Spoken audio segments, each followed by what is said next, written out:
الحمد لله نحمده ونستعينه ونستغفره ونؤمن به ونتوكل عليه ونعوذ بالله من شرور أنفسنا ومن سيئات أعمالنا من يهده الله فلا مضل له ومن يضلل فلا هادي له ونشهد أن لا إله إلا الله وحده لا شريك له ونشهد أن سيدنا وحبيبنا وشفيعنا وسندنا محمدا عبده ورسوله صلى الله تعالى عليه وعلى آله وأصحابه وبارك وسلم تسليما كثيرا كثيرا. أما بعد فأعوذ بالله من الشيطان الرجيم. بسم الله الرحمن الرحيم. تبارك الذي نزل الفرقان على عبده ليكون للعالمين نذيرا. وقال تعالى: قل فأتوا بكتاب من عند الله هو أهدى منهما.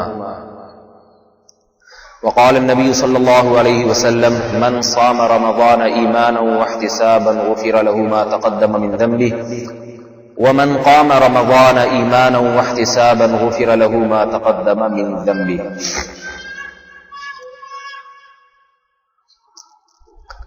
قرآن مجید میں اللہ رب العزت نے قرآن مجید کو، جس کا آج ختم ہوا ہے، اسے مختلف نام دیے ہیں. فذکر بالقرآن من یخاف وعید. اس قرآن کے ذریعے اسے نصیحت کیجیے جو میری وعید سے، میرے ڈراوے سے ڈرتا ہے.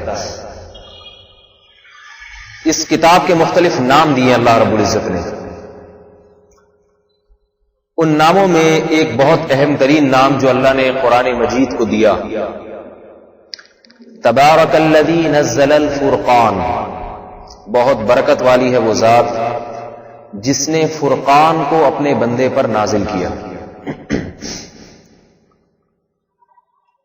یہ نام، فرقان کا جو نام قرآن مجید کو دیا گیا ہے،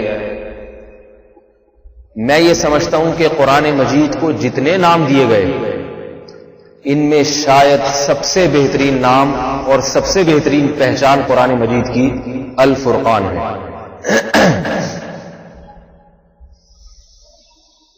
آج جو دنیا کے لیے سب سے بڑا مسئلہ ہے وہ مسئلہ یہ کہ صحیح راستے کا تعین.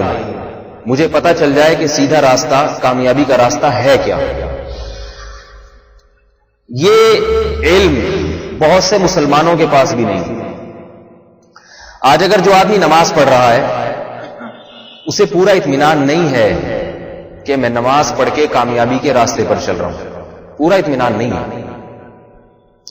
اگر پورا اطمینان ہوتا تو جس نبی نے نماز کا حکم دیا تھا اسی نبی نے اور بھی تو بہت سارے احکام دیے، ان احکام پر کیوں عمل نہیں کرتے؟ اسی نبی نے عورت کو پردے کا حکم دیا، اسی نبی نے سود کھانے سے منع کیا، اسی نبی نے گانے بجانے کی محفلوں میں جانے سے اور گانا بجانا سننے سے منع کیا ہے. اس کی وجہ یہ ہے کہ نماز پڑھنے والا اسے کامل یقین نہیں ہوتا کہ اس نماز میں اللہ نے بہت بڑی کامیابی رکھی ہے. خیال ہوتا ہے کہ اچھی چیز ہے، پڑھ لیتے ہیں، شاید کچھ آخرت میں بخشش ہو جائے. جان نہیں ہے اعمال میں. رسول اللہ صلی اللہ علیہ وسلم کو فرمایا کہ ذاق طعم الایمان، ایمان کی مٹھاس کو چکھے گا وہ آدمی جسے اللہ کے رب ہونے کا یقین، محمد صلی اللہ علیہ وسلم کے نبی ہونے کا یقین اور اسلام کے دین برحق ہونے کا یقین ہو گیا. اسے اسلام کے احکام میں لذت، حلاوت اور مٹھاس محسوس ہوگی. آج لذت، حلاوت اور مٹھاس محسوس نہیں ہوتی. اس کی وجہ یہ ہے کہ بہت ساری چیزوں میں ہمارا کانسیپٹ کلیئر نہیں ہے. اللہ رب العزت نے قرآن مجید کو جو الفرقان کا نام دیا تو فرقان کا آج کی زبان میں صاف ستھرا اور واضح ترجمہ ہے کانسیپٹ کلیئر کرنے والی کتاب. بہت ساری چیزوں میں فارق عربی میں کہتے ہیں جدا کرنے والی، چھانٹنے والی، حق اور باطل کو جدا کرنے والی، واضح طور پہ بتا دینے والی یہ صحیح ہے اور یہ غلط ہے، یہ سیدھا راستہ ہے، یہ غلط راستہ ہے، یہ کامیابی کا راستہ اور یہ ناکامی کا راستہ.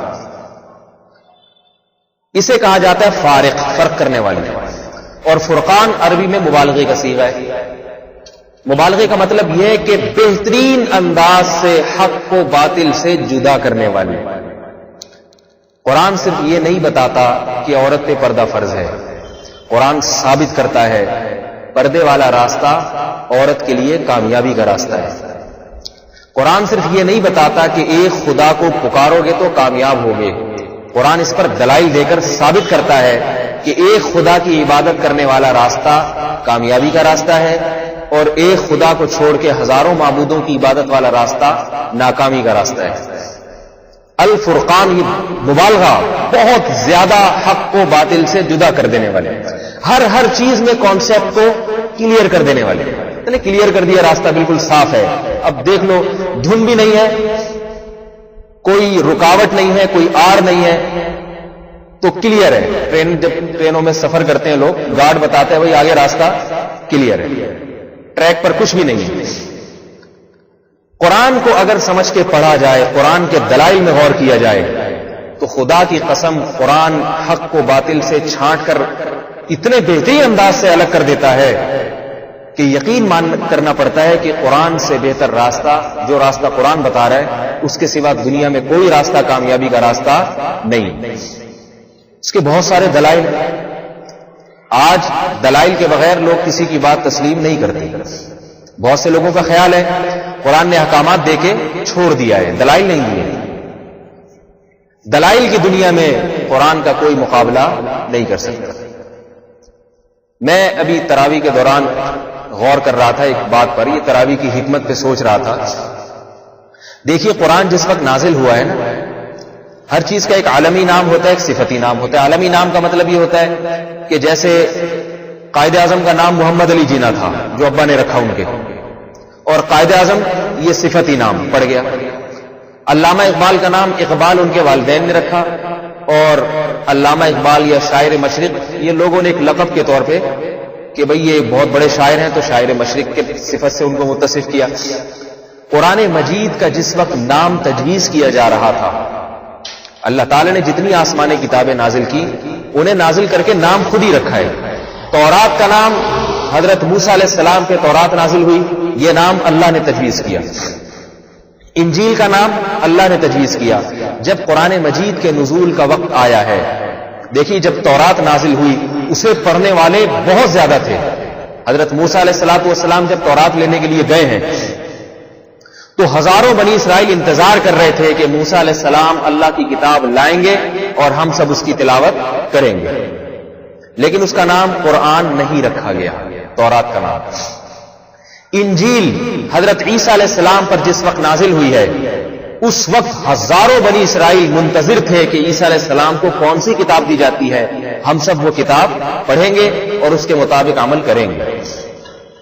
لیکن قرآن مجید جس وقت نازل ہو رہا ہے اس وقت قرآن کو پڑھنے والے گنتی کے، بلکہ جس وقت ابتدا کی گئی ہے اقرا کے لفظ سے، اس وقت محمد صلی اللہ علیہ وسلم کے سوا قرآن کو پڑھنے والا دنیا میں کوئی بھی نہیں تھا. اس کے بعد آپ صلی اللہ علیہ وسلم کی زوجہ ایمان لائیں حضرت خدیجہ، تو آپ علیہ السلام اور حضرت خدیجہ کے سوا پوری دنیا میں قرآن کو پڑھنے والا کوئی بھی نہیں. اس کے بعد دوسری سورت جو نازل ہوئی ہے سورہ مدثر اور سورہ مزمل، اقرا کے بعد. سورہ مزمل میں اللہ تعالیٰ نے قرآن کے نام کو تجویز کیا اور فرمایا یا ایھا المزمل قم اللیل الا قلیلا نصفہ او انقص منہ قلیلا او زد علیہ ورتل القرآن ترتیلا. فرمایا اس قرآن کو آپ ترتیل کے ساتھ پڑھیے. اس وقت اللہ نے بتایا کہ اس کتاب کا نام کیا ہوگا، بولیے بھائی آپ لوگ بھی، القرآن. القرآن کا مطلب کیا ہے؟ قراء کا لفظ آپ نے پڑھا ہوگا نا، اقرا پڑھ. اقرا کسے کہتے ہیں؟ پڑھ.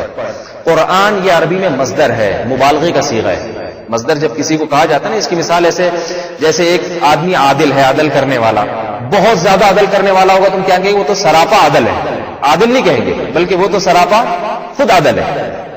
قرآن کا معنی پڑھنا. اللہ تعالیٰ نے اس کتاب کا نام قرآن رکھ دیا، گویا یہ کتاب ہے ہی پڑھنا. کیا مطلب؟ بے پناہ پڑھی جانے والی کتاب، بے پناہ پڑھی جانے والی کتاب.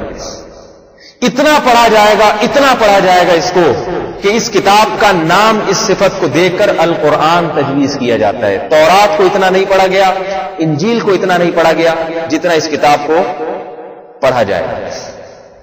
حالانکہ جب تورات نازل ہوئی پڑھنے والے ہزاروں، انجیل نازل ہوئی پڑھنے والے ہزاروں، لیکن نام القرآن تجویز نہیں کیا گیا.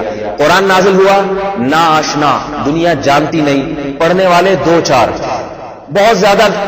یعنی مکہ میں آپ صلی اللہ علیہ وسلم تو 10 سال تک دعوت دیتے رہے تو تھوڑے سے لوگ تھے جو آپ سے قرآن سنا کرتے تھے، بہت تھوڑے سے. لیکن نام کیا تجویز کیا جا رہا ہے؟ بے پناہ پڑھی جانے والی. یہ نام بتا رہا ہے کہ یہ کتاب خدا نے نازل کی ہے، جسے علم الغیب تھا، جسے معلوم تھا کہ دنیا میں تورات اور انجیل اتنی نہیں پڑھی جائے گی، دنیا میں کوئی اور کتاب اتنی نہیں پڑھی جائے گی جتنی اس قرآن مجید کی تلاوت ہوگی. لہذا خدا نے اپنے علم کی بنیاد پر اس کا نام القرآن تجویز کیا. یہ خود اس کی صداقت کی بہت بڑی دلیل ہے. اور ایسے وقت میں تجویز کیا جب دنیا میں کوئی اس کتاب کو جانتا نہیں تھا. اب آپ دیکھ لیں، تراویح کی نماز یہود و نصارہ میں نہیں تھی، عیسائیوں میں نہیں تھی. روزے تھے، کتب علیکم الصیام کما کتب علی الذین من قبلکم، اے ایمان والوں تم پر ایسے روزے فرض کیے گئے جیسے تم سے پہلی امتوں پر تھے. تہجد کی نماز پچھلی امتوں میں تھی. حضرت داؤد علیہ الصلوۃ والسلام، صحیح حدیث ہے، رات کو اپنے گھر والوں کے نمبر لگائے ہوئے تھے. حضرت داؤد علیہ السلام یہاں سے یہاں تک میں عبادت کروں گا، پھر اپنی زوجہ کو اٹھا دیتے، اس وقت سے اس وقت تم نے کرنا ہے، اولاد کو اٹھا دیتے. پوری رات ان کے گھر میں تہجد کی نماز پڑھی جاتی. تہجد کی نماز پچھلی امتوں میں تھی. مگر یہ قرآن چونکہ پوری دنیا میں سب سے زیادہ پڑھی جانے والی کتاب تھی، اس امت کے ساتھ اللہ تعالیٰ نے ایک الگ معاملہ کیا. اس قرآن کی حفاظت کے لیے، اس کو دنیا میں سب سے زیادہ پڑھنے اور سننے کے لیے رسول اللہ صلی اللہ علیہ وسلم نے تراویح کی نماز کو مشروع قرار دیا. تراویح کی سنت آپ صلی اللہ علیہ وسلم نے جاری فرمائی. اور یہ تراویح کی نماز کی برکت ہے. اس وقت ابی بن کعب رضی اللہ تعالیٰ عنہ حضرت عمر کے دور خلافت میں بہترین قاری تھے، بہترین قرآن پڑھتے تھے. ابی بن کعب، میں کل حدیث پڑھ رہا تھا، ابی بن کعب رضی اللہ تعالیٰ عنہ صحابہ کرام کو مسجد نبوی میں لے کے کھڑے ہوتے عشاء کے بعد، اور اتنی تلاوت فرماتے تھے کہ صحابہ کہتے ہیں ہم سحری گھروں سے مسجد میں منگوا لیا کرتے تھے. ہمیں ڈر ہوتا تھا کہ گھر تک جائیں گے تو سحری کا وقت ختم نہ ہو جائے.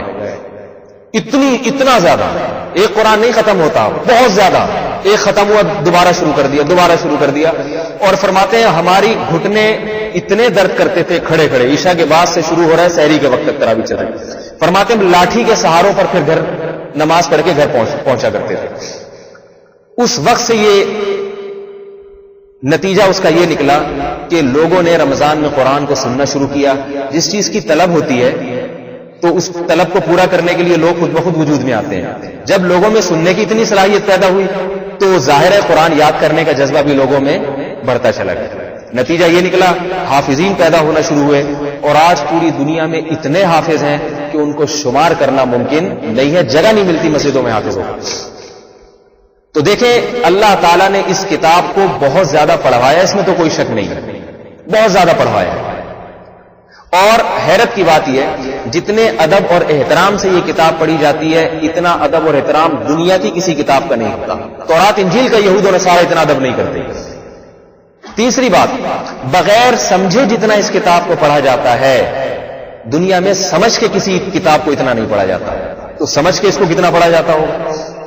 آپ دیکھیں حرمین میں اس وقت لاکھوں لوگ ہاتھ باندھ کے کھڑے ہوں گے، ان میں سے شاید چند ہزار کی سمجھ میں آ رہا ہو، باقی سارے اجمی. اور پھر جتنے ادب بغیر وضو کے کوئی اس کتاب کو ہاتھ نہیں لگاتا ہے، اور کھڑے ہو کے ہاتھ باندھ کے اس کتاب کو سنا جاتا ہے. کوئی اگر انگلش کی کتاب لے کے کھڑا ہو جائے، کتنی دلچسپ کہانی ہو، سنانا شروع کر دے، نہیں بھائی بیٹھ کے پڑھنا تو پڑھ ورنہ جاؤ، ہم نہیں سنتے. اتنے ادب و احترام کے ساتھ. ایسا ہے کیوں؟ سوچنے کی جو بات ہے نا، ایسا ہے کیوں؟ وجہ اس کی یہ ہے کہ اللہ رب العزت نے اس کتاب کو بنایا ہے الفرقان، حق اور باطل کو جدا کرنے والی. لہذا اللہ نے یہ ذمہ داری لی کہ اس کو دنیا میں اتنا نشر کیا جائے، اتنا پھیلایا جائے اور اتنا پڑھا اور پڑھایا جائے کہ قیامت کے دن کوئی شخص یہ نہ کہے کہ اللہ مجھے سیدھا راستہ نظر نہیں آیا، کوئی عورت یہ نہ کہے اللہ مجھے پردہ سمجھ میں نہیں آتا تھا کہ پردہ کیا ہوتا ہے، کوئی یہ نہ کہے کہ اللہ مجھے نماز سمجھ میں نہیں آئی کہ یہ نماز کیا ہوتی ہے۔ اللہ فرماتے ہیں میں نے اس کتاب کو ایسا بنایا ایک ایک چیز میں تمہارے کانسیپٹ کو کلیئر کر کے رکھ دے گی، لہذا اتنی زبردست کتاب ہے تو دنیا میں اس کی اشاعت اور تمہیں نہ چاہتے ہوئے تمہارے کانوں میں اس کتاب کو میں ڈالوں گا تاکہ قیامت کے دن حجت نہ ہو اور کوئی یہ اعتراض نہ کر سکے کہ اللہ مجھے نہیں پتا تھا یہ قرآن کیا ہے، اس میں کیا لکھا ہوا ہے، مجھے نہیں پتا۔ اب دنیا میں کوئی بھی ایسا نہیں، کافر بھی حرمین کی تراویح سن رہے ہیں، اور اب تو انہوں نے ایسا نظام کر دیا کہ حرم کی تراویح جب چلتی ہے اس کا انگلش میں ترجمہ بھی ساتھ ساتھ۔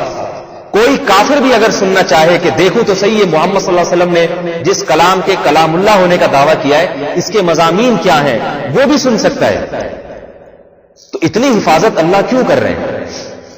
کیوں کر رہے ہیں کسی کتاب کی؟ بھائی ظاہر ہے اس کی حکمت ہے، اس میں مصلحت ہے تاکہ لوگ اس کتاب کے دلائل میں غور کریں اور اس کتاب کو پڑھ کے سن کے سیدھے راستے کا تعین کریں، سیدھے راستے کا تعین کریں۔ عورت کو سمجھ میں آ جائے پردے والا راستہ پاکیزگی کا راستہ ہے یا بے پردگی والا راستہ۔ اس کتاب نے بہت ساری چیزوں میں ہمارے نظریات کو درست کیا ہے۔ میں ایک بات صرف آج بیان کروں گا کیونکہ بہت ساری چیزیں جن میں ہمارے جو نظریات ہیں بگڑ چکے ہیں، بہت ساری چیزیں۔ انگریز نے بڑا کام کیا ہے، یورپ نے بہت کام کیا ہے، انہوں نے دولت کو خدا بنا کے پیش کیا ہے۔ آپ اگر اسکولوں میں جائیں گے تو آپ سمجھیں گے جس کا بزنس اچھا ہے وہ کامیاب، جس کے نمبر اچھے آ گئے میڈیکل کالج میں داخلہ مل گیا وہ کامیاب، جس کے پاس دولت زیادہ ہے وہ کامیاب، جس کی عزت زیادہ ہے، جو زیادہ خوبصورت ہے، جو زیادہ صحت مند ہے وہ کامیاب۔ یہ ایک ایسی بنیادی چیز ہے جس کے بارے میں نظریات کو درست کرنے کی بہت سخت اور بہت شدید ضرورت ہے۔ اب میں آپ کو بتاتا ہوں ایک نظریہ ایسا ہے، ویسے تو بہت ساری چیزیں بہت اہم ہیں، قرآن نے ان میں ہمارے کانسیپٹ کو بہت اچھی طرح سے کلیئر کیا ہے، لیکن ایک چیز ایسی ہے جس پہ بھی قرآن نے روشنی ڈالی ہے، میں انشاءاللہ آج تھوڑی سی مختصر روشنی اس پہ ڈالنے کی کوشش کروں۔ وہ کیا ہے؟ قرآن نے یہ دعویٰ کیا ہے وَلَقَدْ كَرَّمْنَا بَنِي آدم، وَلَقَدْ كَرَّمْنَا بَنِي آدم، فرمایا ہم نے جتنی مخلوق کائنات میں پیدا کی ان میں سب سے زیادہ لائق عزت اور لائق احترام انسان کو بنایا۔ اکرام، کرمنا اکرام سے۔ اکرام کا مطلب کیا ہوتا ہے؟ دیکھیں ایک فقیر کو بھی کچھ دیا جاتا ہے نا، 50 روپے پکڑا دیں چل بھائی بھاگ یہاں سے، اور وہی 50 روپے کسی کو لفافے میں ڈال کے ہدیہ بھی دیا جاتا ہے اپنے دوست کو جب آپ 50 روپے دیں گے لفافے میں ڈال کے اور اس میں ایک آدھ کچھ شعر بھی لکھ دیں گے، 50 تو کم ہے، 500 آپ 1000 روپے لے لیں، وہی 1000 روپے فقیر کو پکڑائیں گے، پکڑا کے اس کے بعد بولیں گے بھائی اب کسی اور گھر سے رابطہ کرو، دوبارہ یہاں نہیں آنا۔ وہی 1000 روپے آپ اکرام اگر کریں گے نا کسی کا، لفافے میں ڈال کے عزت احترام کے ساتھ اس کو دونوں ہاتھوں سے پیش کر دیں گے۔ ایک عمل ہے لیکن انداز مختلف ہے، اس لیے کہ ایک کو آپ قابل عزت سمجھتے ہیں اور ایک کو آپ قابل عزت نہیں سمجھتے۔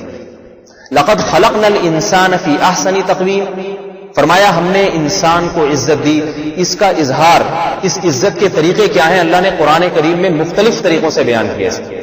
عزت دی ہم نے انسان کو، یہاں یہ بیان کیا وَلَقَدْ كَرَّمْنَا بَنِي آدم، فرمایا ہم نے بنی آدم کو بہت عزت دی ہے۔ وَحَمَلْنَاهُمْ فِي الْبَرِّ وَالْبَحْرِ، ہم نے اس کو خشکی میں بھی سفر کرایا اور سمندروں کو بھی اس کے لیے مسخر کیا، سمندروں کو بھی اس کے تابع بنا دیا اور خشکی کو بھی اس کے تابع بنا دیا۔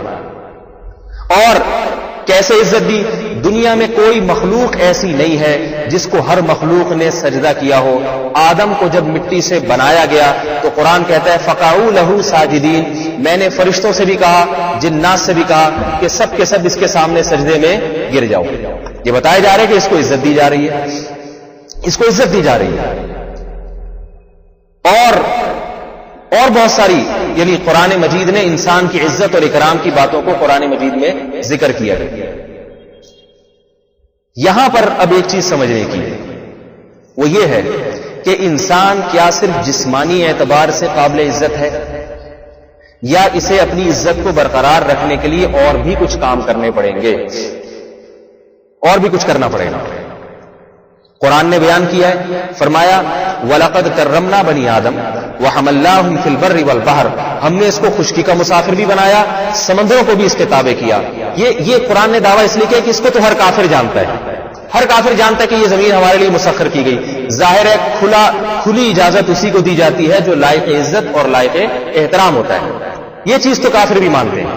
آگے اللہ نے فرمایا وَرَزَقْنَاهُم مِّنَ الطَّيِّبَاتِ، ہم نے انسان کو عزت دی لہذا ہم نے اس کا رزق پاکیزہ چیزیں بنائی ہیں، گندی اور ناپاک چیزیں اس کا رزق ہم نے نہیں بنائی.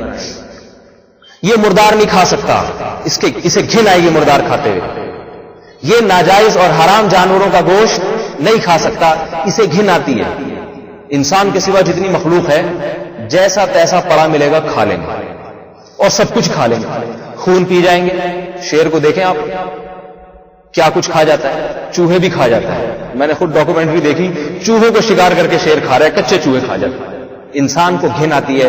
قرآن نے دعویٰ کیا، فرمایا وَرَزَقْنَاهُم مِّنَ الطَّيِّبَاتِ، ہم نے انسان کو پاکیزہ چیزیں عطا کی. تو ایک دعویٰ تو قرآن مجید نے یہ کیا کہ انسان کو اللہ تعالیٰ نے بقیہ تمام جہان والوں پر قابل عزت اور قابل احترام بنایا ہے. میرا خیال ہے سمجھ میں نہیں آ رہی بات. یہ دعویٰ تو بالکل واضح ہے نہیں، اس پہ قرآن نے دلائل بھی دی. فرمایا لقد خلقنا الانسان فی احسن تقویم، حسین انسان سب سے زیادہ ہے، کوئی جانور انسان جیسا حسین نہیں ہے. اور سمندر اور خشکی اس کے لیے ہم نے مسخر کر دی. ہر چیز پہ انسان کی حکومت، ہر چیز پہ انسان کی حکومت. جب انسان کو پیدا کیا گیا تمام فرشتوں نے اس کے سامنے سجدہ کیا ہے. یہ تمام مذاہب اس بات کو تسلیم کرتے ہیں، یہودی بھی مانتے ہیں، عیسائی بھی مانتے ہیں کہ آدم کو دنیا میں جب لایا گیا تو تمام فرشتوں اور جنات نے آدم کے سامنے اپنا سر، سوائے شیطان کے سب نے اپنا سر آدم کے سامنے رکھا ہے. یہ ہمیں عزت دی جا رہی ہے. اب دیکھیے اس سے پتہ یہ چلتا ہے جو قابل عزت لوگ ہوتے ہیں، قابل عزت، ان کی صرف لباس اور چال ڈھال سے نہیں پتہ چلتا کہ یہ قابل عزت ہے، ان کو کچھ ایسے اعمال بھی کرنے پڑتے ہیں جو ان کی عزت کو برقرار رکھنے کے لیے ضروری ہے. اگر وہ ایسے اعمال نہ کریں تو وہ قابل عزت نہیں رہتے. دیکھیں ایک عام آدمی اگر چرس پی رہا ہو، ہیروئن پی رہا ہو، لوگ کہتے ہیں برا کام ہے، لیکن محلے کے کوئی عزت دار اور شریف آدمی اگر کہیں سٹا لگا رہے ہو بیٹھ کے، لوگ کیا کہتے ہیں، یار یہ تو اچھے خاصے شریف آدمی تھے، یہ کام کیوں کر رہے ہیں؟ ایسا کیوں کہتے ہیں لوگ؟ اس لیے کہ قابل عزت آدمی کو اپنی عزت کو بچانے کے لیے کچھ کام ایسے کرنے پڑتے ہیں جو کم عزت والے لوگ اور نیچ اور گھٹیا لوگوں کے لیے ضروری نہیں. اس لیے اللہ نے فرمایا کہ تم جب قابل عزت ہو، قابل اکرام ہو، تو تمہیں کچھ ایسے کام کرنے پڑیں گے جس سے تمہاری عزت برقرار رہے گی، اور ایسے کاموں سے اجتناب کرنا پڑے گا جو تمہیں حیوانوں سے ملا دیں، تم میں اور حیوانات میں فرق ختم کر دیں. کافر صرف لباس کی حد تک اور پوشاک کی حد تک تو عزت کا قائل ہے، اعمال میں اس بات کا قائل نہیں ہے. کہتے اعمال جیسے چاہے رکھو اس سے ہماری عزت پہ کوئی اثر نہیں پڑتا، خوراک جیسی چاہے رکھو اس سے ہماری عزت پہ کوئی اثر نہیں پڑتا.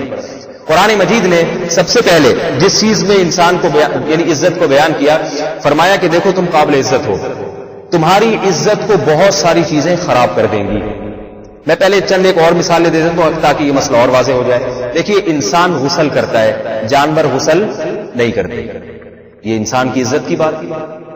اس سے پتہ چلتا ہے انسان لائق عزت ہے، وہ صفائی ستھرائی کرتا ہے. کوئی دنیا میں ایسا جانور نہیں جو دانت صاف کرتا ہو. انسان روزانہ دانت صاف کرتا ہے نہیں کرتا؟ فرمایا وَأَنزَلْنَا عَلَيْكُمْ لِبَاسًا يُوَارِي سَوْآتِكُمْ، دنیا کی واحد مخلوق ہے انسان جو لباس پہنتی ہے، شرمگاہ کو چھپاتی ہے. انسان کے علاوہ کوئی بھی مخلوق اپنی شرمگاہ کو، بولیے بھائی، نہیں چھپاتی. کتے بلی جانور گھوم رہے اوپن، صحیح ہے نا، کھلے عام گھوم رہے. کبھی آپ نے دیکھا نیکر پہنا ہو کسی نے، یا بکری برقع پہن کے گھوم رہی ہو؟ کبھی دیکھا کسی نے؟ بھائی جیسے ہیں وہی ہگنا موتنا سب کے سامنے، سب کے سامنے. یہ اس کی علامت ہے کہ یہ رذیل ہیں، ذلیل ہیں. انسان ایسا نہیں کرتا. ہر دور کا انسان لباس پہنتا آیا ہے. انزلنا علیکم، اللہ فرماتے ہیں ہم نے نازل کیا لباس. کپاس ہم نے بنائی ہے تاکہ تم اس سے کپڑا بن کے پہنو.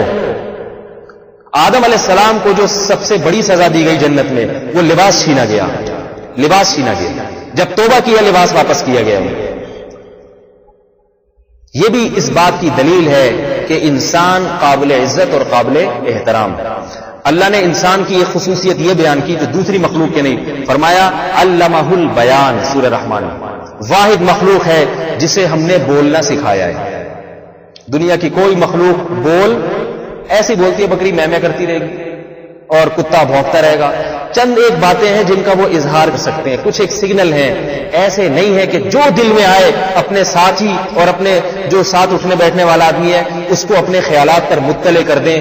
خدا کی قسم یہ اللہ کی بہت بڑی نعمت اور اللہ کا بہت بڑا احسان ہے جس کو اللہ نے سورہ رحمان میں اللہ نے انسان پر کیے گئے احسانات کو بہت تفصیل سے بیان کیا ہے. لہذا سب سے پہلا قرآن کے بعد احسان یہ بتایا, فرمایا علمہ البیان. اللہ نے الرحمان وہ بڑا مہربان ہے جس نے انسان کو بولنا سکھایا. باقی سارے جانور گونگے ہیں. گونگے کی کیا عزت ہوگی, بول نہیں سکتا. انسان کی عزت ہے. یہی وجہ ہے لوگ بیٹھ کے تقریر کرتے ہیں. آپ دیکھیں ٹاک شوق ٹیلی ویژن پہ تبادلہ خیال ہو رہا ہے, مختلف باتوں پہ دلائل دیے جا رہے ہیں, کتابیں لکھی جا رہی ہیں اور تقریریں کی جا رہی ہیں. جانور تقریر نہیں کرتے. کبھی نہیں دیکھا ہوگا جناب شیر نے آج جناب وہ قومی اسمبلی کا اجلاس بلوایا ہے کہ میری صدارت پہ اپوزیشن کو کچھ اشکالات ہیں, آؤ میں تقریر کر کے سمجھاؤں. کچھ نہیں بول سکتا. بھوک لگے گی دھاڑنا شروع کر دے گا. وہ سمجھ جائیں گے اس کا موڈ ابھی تھوڑا سا خراب ہے. اس سے زیادہ کچھ نہیں سمجھا سکتا. مرغا صبح اٹھ کے اذان دیتا ہے, بس یہ نہیں بتائے گا آؤ نماز کی طرف, وہ بس جگا دے گا, ککڑوں کو کرنا شروع کر دے گا. اس کے علاوہ اسے کچھ بھی نہیں آتا. بکری میں کرتی ہے اور اس کے علاوہ وہ کچھ نہیں سمجھا سکتی. چند ایک باتیں جو اللہ نے ان کو بتائی ہیں ضروری وہ تو سمجھا دیتی ہیں, اس کے علاوہ کچھ نہیں سمجھا سکتا. انسان کو اللہ نے کتنی عزت دی, قرآن نے بیان کیا. یہ مرد ہو یا عورت ہو, فرمایا علمہ البیان. رحمان وہ ذات ہے جس نے بیان بولنے کو نہیں کہتے, یاد رکھیں. بولنے کو تو کلام کہتے ہیں, کلام. یعنی یہ فرمایا علمہ الکلام, ہم نے انسان کو بولنا سکھایا. نہ بیان کلام سے اوپر کی چیز ہے. بیان کہتے ہیں کھول کے ہر چیز کو ڈیفائن کر دینا. اس کو عربی میں بیان کہا جاتا ہے. بینا یبین تبیینا کا معنی عربی میں ہوتا ہے بہت وضاحت کے ساتھ کسی چیز کو بیان کر دینا. فرمایا جانوروں کو تو کلام نہیں سکھایا اور تمہیں کلام سے اوپر کی چیز بیان سکھا دی ہے. تم بہت ہی وضاحت کے ساتھ اپنی بات کو واضح کر دیتے ہو. جانور کو جب بھوک لگے گی بکری میں کرنا شروع کر دے گی. انسان صرف چیختا نہیں ہے, بتاتا ہے مجھے بھوک لگ رہی ہے. گھر میں آ کے بیگم کو کیا بولے گا, بیگم صرف بھوک نہیں لگ رہی, بہت سخت لگ رہی ہے, بہت سخت. اور کس چیز کی بھوک, کھانے کا دل کیا چاہ رہا ہے, آج میرا کباب پراٹھے کھانے کا دل چاہ رہا ہے, آج میرا بریانی کھانے کا دل چاہ رہا ہے. یعنی جس چیز کی بھوک لگ رہی ہے وہ بھی بتا دیتا ہے. بکری یہ بھوک لگ رہی ہے, باقی آج میرا گھاس کھانے کا دل چاہ رہا ہے, یا کھل کھانے کا دل چاہ رہا ہے, یا ویسے ہی چیخ رہی ہوں میں, کچھ دل نہیں چاہ رہا, ویسے کچھ پتہ نہیں چلتا. مالک جو قربانی میں بکرے لے کر آتے ہیں نا, آپ نے دیکھا ہوگا بکرا چیخ رہا ہے, بھائی کبھی گھاس لا کے رکھی, بھائی تو کیوں چیخ رہا ہے, تجھے بھوک لگ رہی ہے یہ کھا لے, منہ ہٹاتا ہے, اس کا مطلب ہے پیاس لگ رہی ہے. ایسے ہی کرتے ہیں, پیاس لگ رہی ہے میرا خیال ہے. نئے نئے بکرے آتے ہیں نا قربانی کے دنوں میں, تو پانی لا کے رکھ دیا, وہاں سے بھی منہ ہٹایا. کیا چاہیے بھائی تجھے, نہ تجھے پیاس لگ رہی ہے نہ تجھے بھوک لگ رہی ہے, کیا چاہیے. تو شاید یہ گرمی لگ رہی ہے, اس کو تنگ آ گیا, یہاں تھوڑا باہر چکر گھما کے لے آؤ. اب جب آپ گھما کے لائے پھر میں کر رہا ہے, سمجھ میں نہیں آتا. پتہ چلا اچھا یہاں اس کے زخم ہوا ہے, اس زخم کی تکلیف ہے اس کی. تو وہ اظہار تو کرتا ہے تکلیف کا, کلام نہیں کرتا, بیان نہیں کرتا. قرآن کہہ رہے ہم نے صرف کلام نہیں سکھایا, بیان سکھایا ہے. ہر چیز کو انتہائی وضاحت کے ساتھ واضح کر کے رکھ دیتا ہے. جو اس کے دل میں آتا ہے بتا کے چھوڑتا ہے. یہ بھی انسان کی عزت اور انسان کا اکرام ہے خدا کی طرف سے. انسان کی عزت اور انسان کا اکرام ہے یہ. اور اللہ تعالیٰ نے انسان کو جو عزتیں دی ہیں, فرمایا ہم نے انسان کے کھانے کے لیے جو پھل پیدا کیے, ذات الاکمام, ان کے غلاف چڑھایا ہے. اس کو بھی قرآن نے بڑی وضاحت سے مختلف مقامات پہ بیان کیا. فرمایا ان کا غلاف کا مطلب آج کی زبان میں پیکنگ جو ہے نا ان کی, کیلے کا غلاف ہے, انار کا چھلکا ہے, آم کا چھلکا ہے. بہت ساری چیزیں ایسی ہیں کہ والنخل ذات فرمایا کہ والحب والعصف والریحان, دانے کے اوپر کیا ہوتا ہے, اس پہ بھی چھلکا چڑھا ہوا ہوتا ہے. تو اللہ رب العزت نے پھلوں کو ایک خوبصورت پیکنگ میں بنایا. فرمایا یہ پیکنگ تمہارے جانور کھاتے ہیں اور اندر کا مغز تم کھاتے ہو. یہ بھی عزت احترام کی بات. اگر آپ کسی کے ہاں جائیں, فروٹوں کا ڈبہ لا کے رکھا, آپ فروٹوں پی گئے, ڈبہ کہہ رہے ہیں یہ تم کھا جاؤ, صحیح ہے نا, وہ کیا کہے بھائی یہ میری کیسی عزت ہے، جو اندر کی چیز تھی وہ تو تم نے کھا لی، ڈبہ مجھے کھلا رہے ہو۔ اللہ فرماتے ہیں جو اندر کا گودا تھا نا کیلے کا، جس میں ذائقہ اور لذت تھی، جس میں توانائی تھی، لذت تھی، وہ تم کھاتے ہو، اور چھلکا بکریوں کو اور جانوروں کو کھلاتے ہو۔ خدا اس کے برعکس بھی تو کر سکتا تھا، اللہ الٹا معاملہ بھی تو کر سکتا تھا کہ چھلکے تم کھاؤ اور اندر کا مغز ان کو کھلا دو۔ ذائقے والی چیز ہماری خوراک، انار کے چھلکے بکرا کھا جائے گا، اکمام ان کی جو غلاف ہے نا وہ جانور کھائیں گے، فرمایا اندر کا گودا تم کھاؤ گے، یہ بھی انسان کی عزت۔ تبھی ہمارے شیخ مفتی رشید احمد تھے نا، ایک دفعہ سیب چھیل کے کھاتے تھے، ہمیشہ ان کی عادت تھی سیب کے چھلکے اتار کے کھاتے تھے۔ تو ایک ڈاکٹر نے کہا کہ حضرت سارے وٹامن تو اسی میں ہیں، تو حضرت نے فرمایا یہ اسی لیے یہ وٹامن میں آپ کے لیے، ٹھیک ہے میں تو سیب کھاؤں گا، یہ وٹامن آپ کھائیں۔ تو خالی وٹامن سب کچھ نہیں ہوتا بھائی، ذائقہ بھی تو ہوتا ہے۔ اب وٹامن کے چکر میں آپ چھلکے کھانا شروع کر دیں تو یہ تو عزت اور اکرام کی بات نہ ہوئی۔ اس لیے اللہ نے فرمایا کہ ان کے چھلکے جانوروں کے لیے اور اندر کا گودا تمہارے لیے۔ بہت ساری چیزیں ایسی جن میں مغز انسان کھاتا ہے اور چھلکے جانوروں کو کھلا دیتا ہے، جو بد ذائقہ چیز ہے، جو بد ذائقہ، یہ بھی انسان کی عزت اور انسان کا اکرام ہے جو اللہ نے کیا ہے۔ دیکھیں یہاں تک تو سب متفق ہیں، قرآن بھی اس کو بیان کر رہا ہے اور دلائل دے رہے، دیکھو یہ تو تم بھی مانتے ہو کہ انسان کا اکرام کیا، زمین آسمان کو اس کے لیے مسخر کیا، ہواؤں کو تابع بنایا، سمندروں کو مسخر کیا، وَلَهُ الْجَوَارِ الْمُنشَآتُ فِي الْبَحْرِ كَالْأَعْلَامِ۔ دیکھیے یہ عجیب انداز اختیار کیا۔ جہاز ہم بناتے ہیں لوہا زمین سے نکال کے، سمندری جہاز جو ہے ہماری بنائی ہوئی بھٹیوں میں وہ پگھلتا ہے، کروڑوں روپے میں بھٹیاں جو ہے نا جلتی ہیں جس میں وہ لوہا پگھلتا ہے، اس لوہے کو ترتیب دے کے پہاڑوں جیسے جہاز ہم بنا کے سمندر پہ اتارتے ہیں اور چلاتے ہیں، لیکن قرآن ان باتوں میں سے کسی بات کو تسلیم نہیں کرتا۔ فرمایا وَلَهُ، صرف اسی کے ہیں یہ جہاز جو پہاڑوں کی طرح سمندر میں چل رہے ہیں۔ اللہ فرماتے ہیں تمہارے نہیں ہیں یہ بھی نہیں فرمایا کہ میرے ہیں، فرمایا صرف میرے ہیں، صرف میرے، تمہارے ہیں ہی نہیں۔ یہ سوال پیدا ہوتا ہے یا اللہ ساری محنت تو ہم نے کی، لیکن اللہ فرما رہے یہ تمہارے ذرا بھی نہیں ہے۔ وَلَهُ لہو پہلے لے کر آئے اور الجوار بعد میں۔ یہ جو گرامر عربی کی سمجھتے ہیں ان کو پتہ ہے یہ تخصیص کا فائدہ، لہو صرف اسی کے لیے ہے یہ پہاڑ جیسے جہاز سمندر میں چلنے والے، تمہارے بالکل بھی نہیں ہیں، اس نے چلائے ہیں تمہارے لیے۔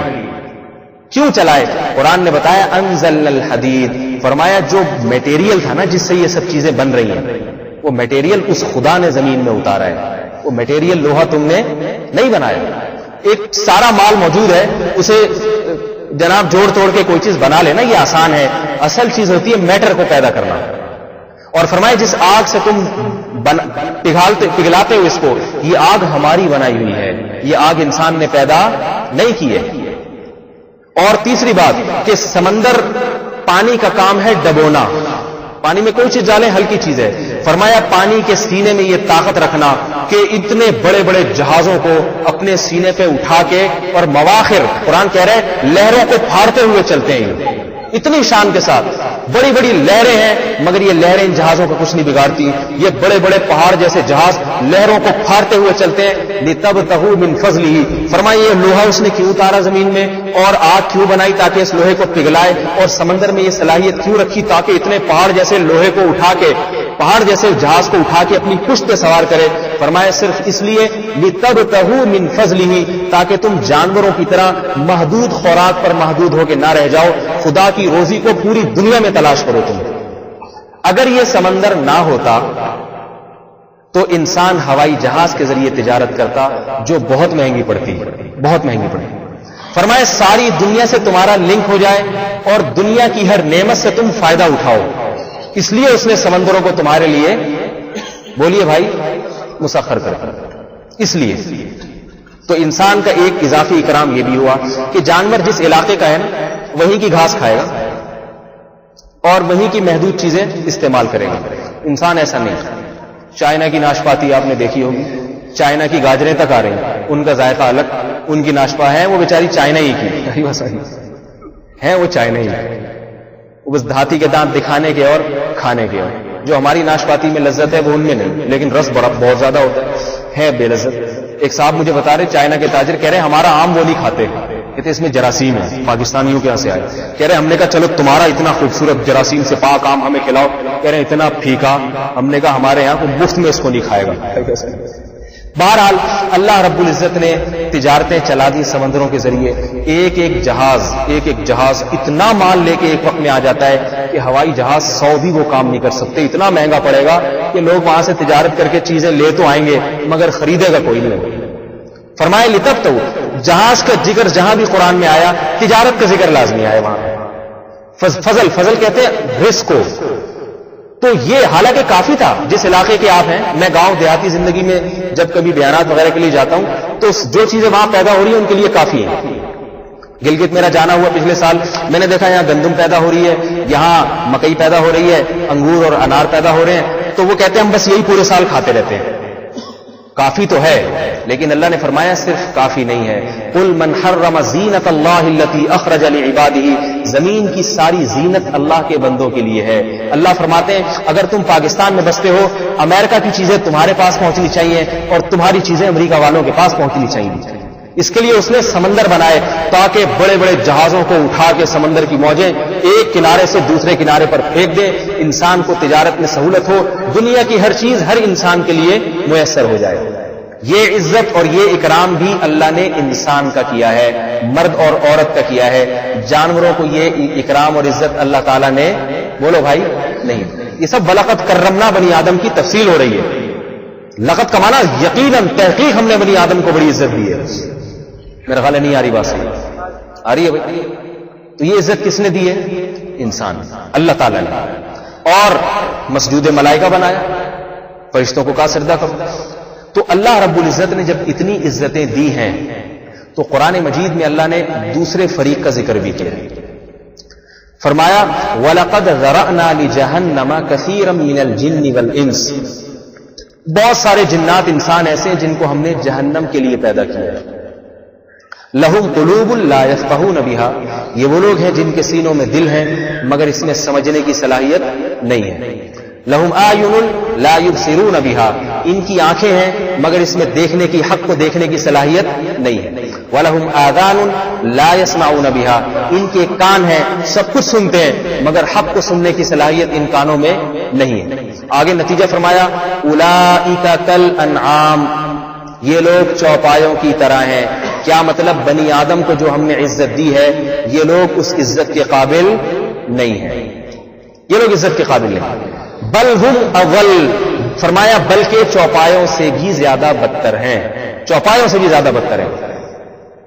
وجہ اس کی ہے کہ جانور کے پاس عقل نہیں ہے، وہ اگر جانور ہے تو عقل ہی نہیں دی، اور اس کو اللہ نے اشرف المخلوقات بنایا تھا۔ یہ کچھ ایسے اپنے دل، اپنے کان اور اپنی آنکھوں سے اندھا بن کے جانوروں سے بدتر ہو گیا۔ ثم رددناہ اسفل سافلین، فرمایا ہم نے انسان کو بڑی عزت دی لیکن بہت سے انسانوں کو ہم نے اسفل سافلین، بہت ہی گھٹیا مقام کی طرف منتقل کر دیا ہے۔ یہ کون لوگ ہیں؟ یہ سمجھنے کی چیز ہے۔ اس سے پتا چلا، قرآن مجید کی آیات سے پتا چلا کہ دنیا میں اللہ کی نظر میں صرف دو قسم کے انسان ہیں، ایک وہ جو جانوروں سے بھی زیادہ قابل عزت اور دوسرے وہ جو جانوروں سے بھی زیادہ بدتر۔ سمجھ میں آ رہی ہے بات؟ اب ہم نے اپنا تجزیہ کرنا ہے کہ کیا ہم جانوروں سے زیادہ قابل عزت ہیں یا ہم اللہ کی نظر میں گدھے اور گھوڑوں اور کتوں سے بھی زیادہ بدتر ہیں۔ قرآن نے اس کا بھی معیار بتایا ہے اور دلائل سے ثابت کیا۔ میں نے جو بنی اسرائیل کی آیت پڑھی اس میں اللہ نے کیا فرمایا؟ وَرَزَقْنَاهُم مِّنَ الطَّيِّبَاتِ، سمندروں کو مسخر کر دیا، زمین کو، اور ایک چیز ہم نے دی، اس کو پاکیزہ چیزیں کھانے کے لیے دی ہیں۔ پاکیزہ چیزیں، کیا پتہ چلا؟ پاکیزگی اور طہارت یہ بھی انسان کی عزت کی چیز ہے۔ دیکھو قابل عزت لوگ اپنے بچوں کو نہلا دھلا کے رکھتے ہیں، اور جو جن کی عزت نہیں ہوتی ان کے بچے کچرے خانوں میں گھومتے رہتے ہیں۔ تبھی لوگ کہتے ہیں یار یہ کیسے والدین ہیں، ایسے ہی شلوار غائب ہوگی، صحیح ہے نا، اور بھنگی کے بچے جیسے گھوم رہے ہیں کچرے خانوں، گند کھا رہے ہیں۔ جو قابل عزت اپنے آپ کو سمجھتے ہیں ہر وقت بچوں کو نہلا دھلا کے صاف ستھرے کپڑے پہنا کے رکھیں گے، کیوں؟ تاکہ یہ پاکیزہ رہیں، پاک صاف رہیں۔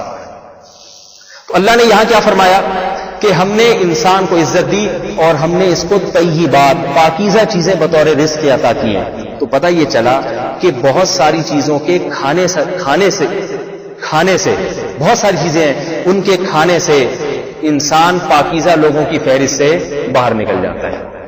اگر آپ کھائیں گے ایسی چیزیں جو پاکیزہ نہیں ہیں تو آپ قابل عزت نہیں رہیں گے، خواہ روزانہ شیمپو سے نہائیں، خواہ روزانہ ڈیٹول سے نہائیں، خواہ کپڑے کتنے ہی اچھے کیوں نہ ہوں. پیٹ میں اگر گند اتار رہے ہیں، پیٹ میں اگر بری چیزیں اتار رہے ہیں، ناپاک اور گندی چیزیں، تو اللہ کیا فرماتے ہیں؟ یہ قابل عزت اور قابل احترام نہیں.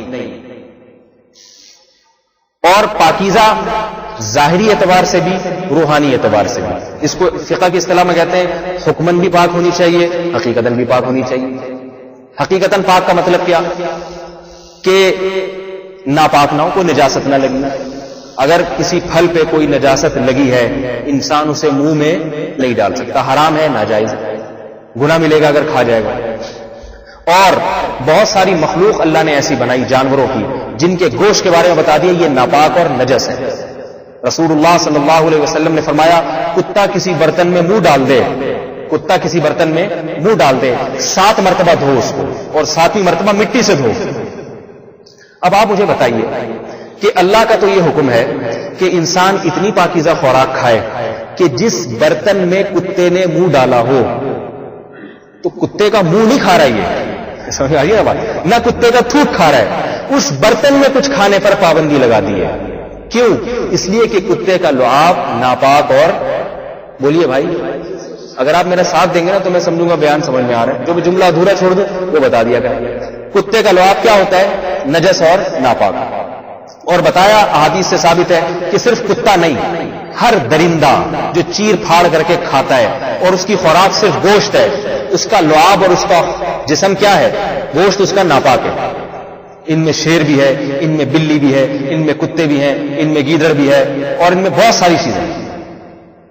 تو جس پیغمبر نے یہ برداشت نہیں کیا کہ کتا کسی برتن میں منہ ڈال دے تو اس برتن میں کچھ پکا کے کھایا جائے، جب تک 7 مرتبہ اور 7ویں مرتبہ مٹی سے، مٹی بالکل جراثیم کو مار دیتی ہے، تو وہ نبی کتا کھانے پر کیسے راضی ہوگا کہ کتے کو پکا کے کھا لیا جائے؟ اور جو مذہب، جو خدا یہ نہیں چاہتا کہ انسان جو قابل عزت، دیکھیں کتے کے لیے کوئی احکام نہیں ہے، کتے کے لیے کوئی احکام نہیں ہے. کتا اگر گٹر کا پانی بھی پی لے گا نا اسے کوئی گناہ نہیں ملے گا. سمجھ میں آ رہی ہے نا بات؟ وہ کتا پہلے بھی تھا، کتے کا کتا ہی رہے گا. اس کی شان میں کوئی کمی نہیں آئے گی اور اس کی عزت میں کوئی کمی نہیں آئے گی. لیکن انسان ناپاک پانی تو دور کی بات، کتے کا جھوٹا پی کے خدا کی نظر میں ایسا عمل ہے جس سے یہ انسانوں والا عمل نہیں، اس سے انسان کی عزت کم ہو جائے گی.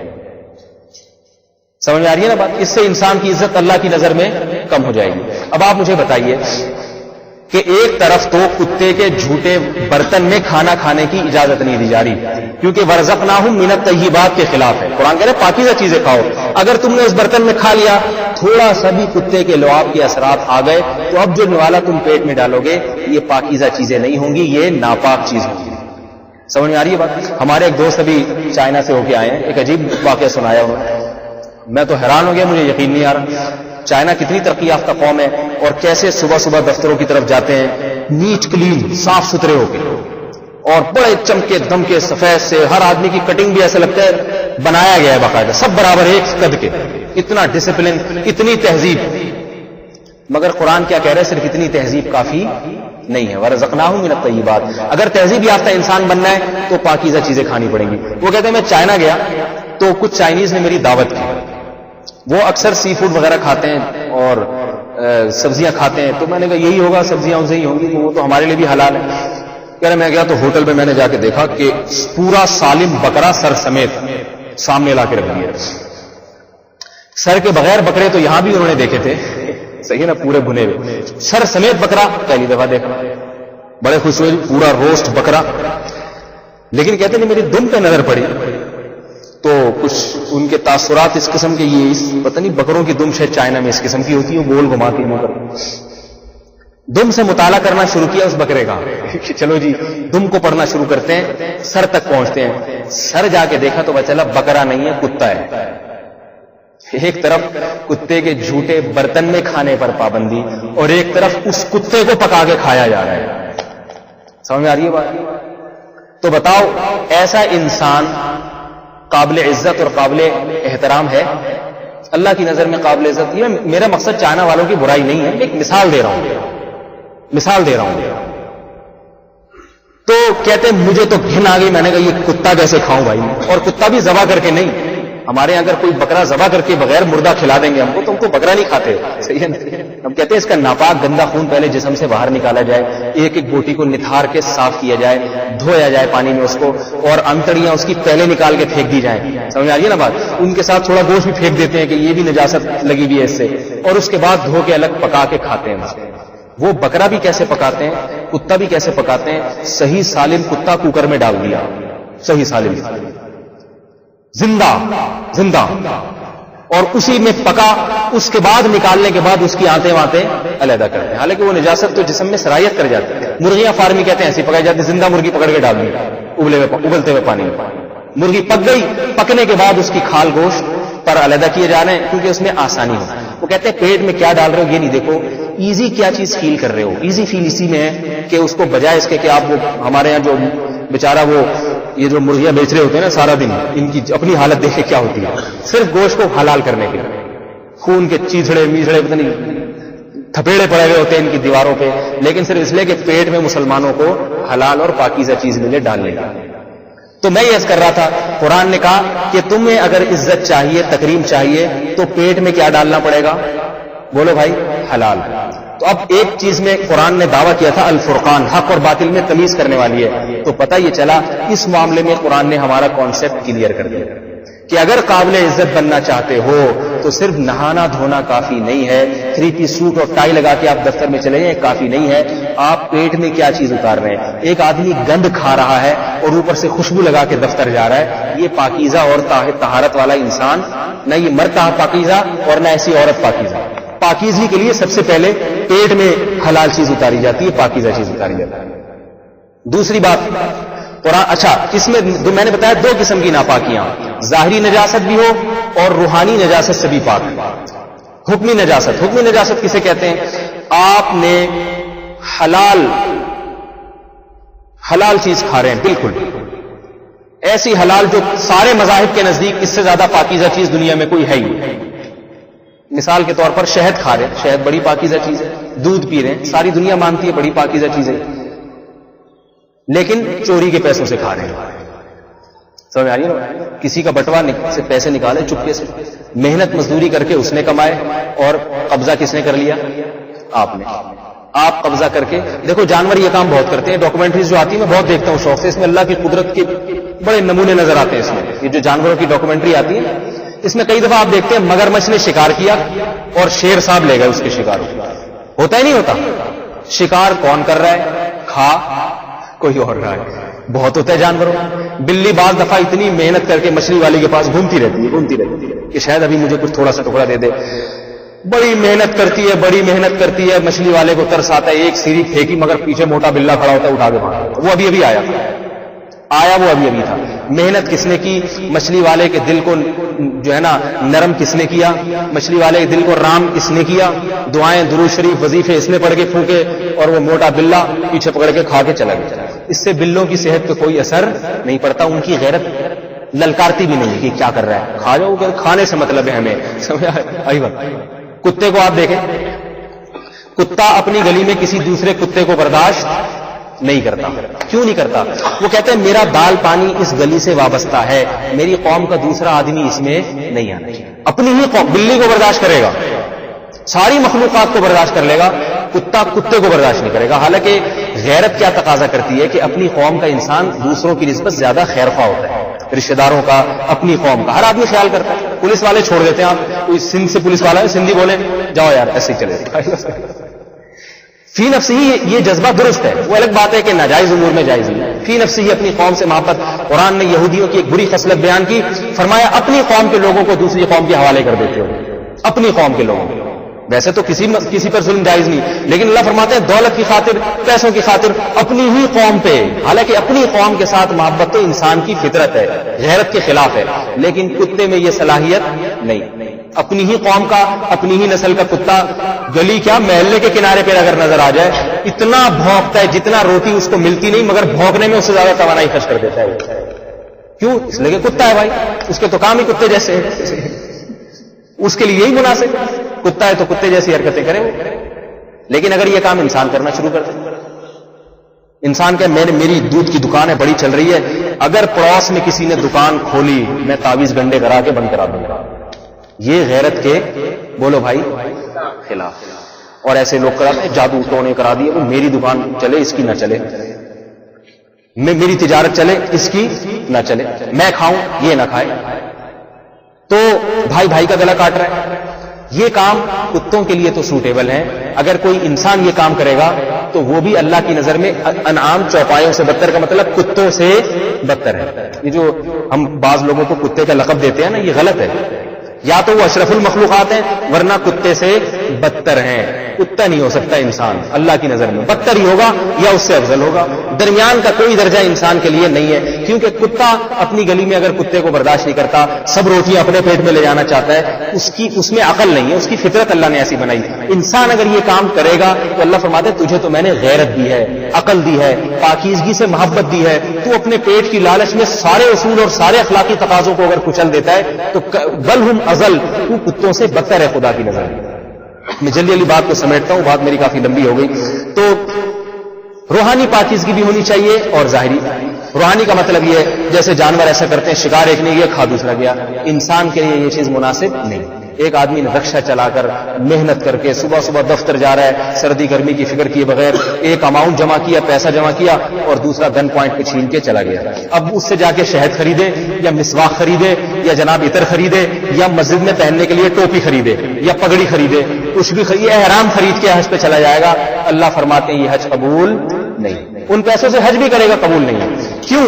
اس میں گندگی ہے, اور غیرت والے آدمی کو اس سے بو آئے گی, اس سے بو آئے گی, اس کا ضمیر گوارا نہیں کرے گا. حضرت ابو بکر رضی اللہ تعالیٰ عنہ نے کہ غلام نے ایک دفعہ آپ کو لا کے کچھ ہدیہ دیا تو آپ نے استعمال کر لیا. اس نے بتایا کہ میں جھوٹی کہانیاں لوگوں کو بتاتا ہوں, کہاوتیں, اس سے مجھے ملا ہے. حضرت ابو بکر نے طے کر کے سارا نکال دیا, حالانکہ ان پر یہ نکالنا واجب نہیں تھا, مگر ان کو اس میں سے بو محسوس روحانی طور پر, میں اپنے پیٹ میں ایسی گندی چیز حرام کیوں ڈالوں, یہ انسان کی فطرت ہے. تو کھانے کے معاملے میں جو ہر چیز کھا جائے گا, کیڑے مکوڑے بھی کھا جائے, وہ تو عجیب. چائنا کے بارے میں تو کہہ رہے ہیں چوہے لٹکے ہوئے ہوتے ہیں, بلیاں. ایک چائنیز تاجر ہیں, اللہ کی پناہ, عجیب عجیب باتیں سو, مکھیاں پکا کے کھا جاتے ہیں. تو روحانی پاکیزگی بھی, اگر روحانی پاکیزگی نہیں ہے تو آپ کتنی دفعہ اللہ کا نام لے لیں وہ چیز حلال نہیں ہے. وہ ایک آدمی کا مشہور لطیفہ ہے, چوری مرغی چوری کی تو الٹی طرف سے ذبح کر رہا ہے اس کو, تو اس کے خادم نے کہا استاد یہ حرام ہو جائے گی, یہ مرغی آپ یہاں سے ذبح کر رہے ہیں, حرام ہو جائے گی. اس نے کہا پہلے کون سی حلال کی تھی بھائی, یہ نے چوری کی ہے, ادھر سے ذبح کرو یا ادھر سے ذبح کرو, بات ایک ہی. تو اب کوئی آدمی اگر حرام کھاتا ہے, ناجائز چوری کر کے کھاتا ہے, سود کھاتا ہے, تو اللہ کی نظر میں وہ پاکیزہ اور عزت دار نہیں ہے. خواہ 3 پیس سوٹ اور ٹائی میں گھومتا ہوں, خواہ روزانہ صبح صبح ڈیٹول سے نہاتا ہو, بھائی بات سمجھ, لیکن دیکھنے میں لوگ اس کی عزت کریں گے, سر آئیے, سر تشریف رکھیے. خدا کی نظر میں وہ بندر اور لنگور سے بدتر ہے, اور یہ قیامت کے دن اللہ دکھائیں گے اس کو. بنی اسرائیل کو بندر کیوں بنایا گیا؟ اصل میں اللہ کی نظر میں بندروں سے بدتر تھے. اللہ نے ان کی وہ شکل دکھا دی جو اللہ کی نظر میں تھی, یہ دکھا دی اللہ نے.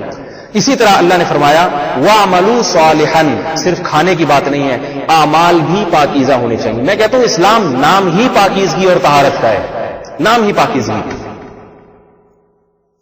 تو وَعْمَلُوا صَالِحًا, عمل پاکیزہ ہونا چاہیے.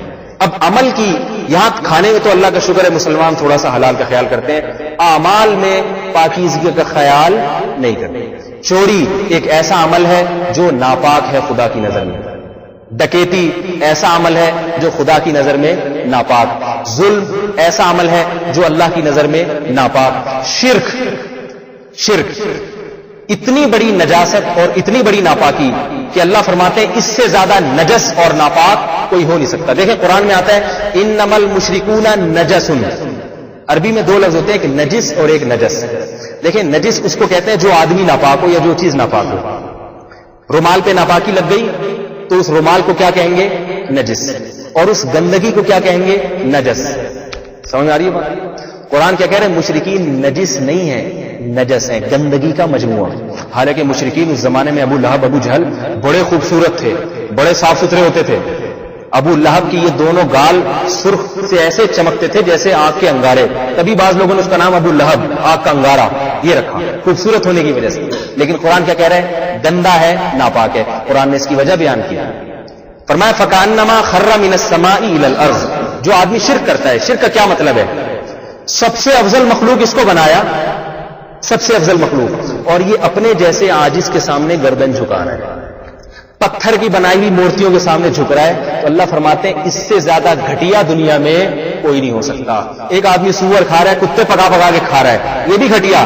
لیکن جو اپنے سر کو اپنی جیسی مخلوق کے سامنے، انسان بڑا غیرت مند ہے، وہ کہتے ہیں میں اپنے جیسے آدمی کے سامنے کیوں جھکوں بھائی، میں اس سے مرادیں کیوں مانگوں، یہ بھی تو میری طرح عاجز ہے. اور پتھر بنا کے اس کے سامنے جھکنا شروع کر دیں. الہم ارجل یمشون بہا. اللہ فرماتے ہیں کیا یہ پتھر ان کے پاؤں ہیں، چل سکتے ہیں؟ تم تو ان سے بہتر ہو، تم اپنے پاؤں سے چل سکتے ہو، یہ کم وقت تو چل نہیں سکتے. ان کو چاہیے یہ تمہارے سامنے جھک جائیں، سمجھ میں آتا ہے تم ان کے سامنے جھک رہے ہو. آپ دیکھ لیں ہندوؤں کے مندروں میں، عجیب، میں وہاں عمر کوٹ میرا جانا ہوا، وہ مندر بہت ہے. انہوں نے بتایا کہ مندروں میں بت علیحدہ ہیں اور لوگوں نے اپنے گھروں میں چھوٹے چھوٹے بت بنا کے عبادت کرنے کے لیے الگ رکھے ہیں، تاکہ اگر وقت کی فوری عبادت وہاں جا نہیں سکتے، جیسے ہم گھروں میں بھی مسلے رکھتے ہیں نا، جماعت نکل گئی تو چلو یہی نماز پڑھ لو. گھروں میں ہر ایک نے مورتیاں بنا کے رکھی ہوئی ہیں ان کے سامنے جھکنے کے لیے. تو یہ آدمی کتنا ڈیٹول سے نہا لے اور کتنا 3 پیس سوٹ پہن کے باہر چلا جائے، خدا کی نظر میں گندا، ناپاک، گھٹیا. اتنا قابل عزت بنایا کہ جس کی جبین اور جس کی پیشانی خالق کائنات کے سوا پیغمبروں کے سامنے بھی نہیں جھکتی، پیغمبروں کے سامنے جھکنے کو منع کر دیا کہ یہ بھی عاجز ہونے میں تمہارے جیسے ہیں.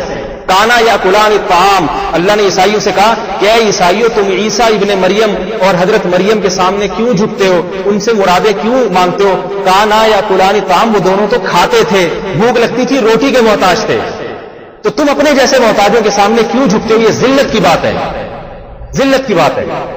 تو وہاں بامیان کے بت جب گر رہے تھے نا، بامیان میں بڑے بڑے بت تھے، وہاں جاپان کے بڑے بڑے سائنسدان آئے، وہاں لوگوں نے بتایا وہ سائنسدان ان کے سامنے جھک رہے ہیں.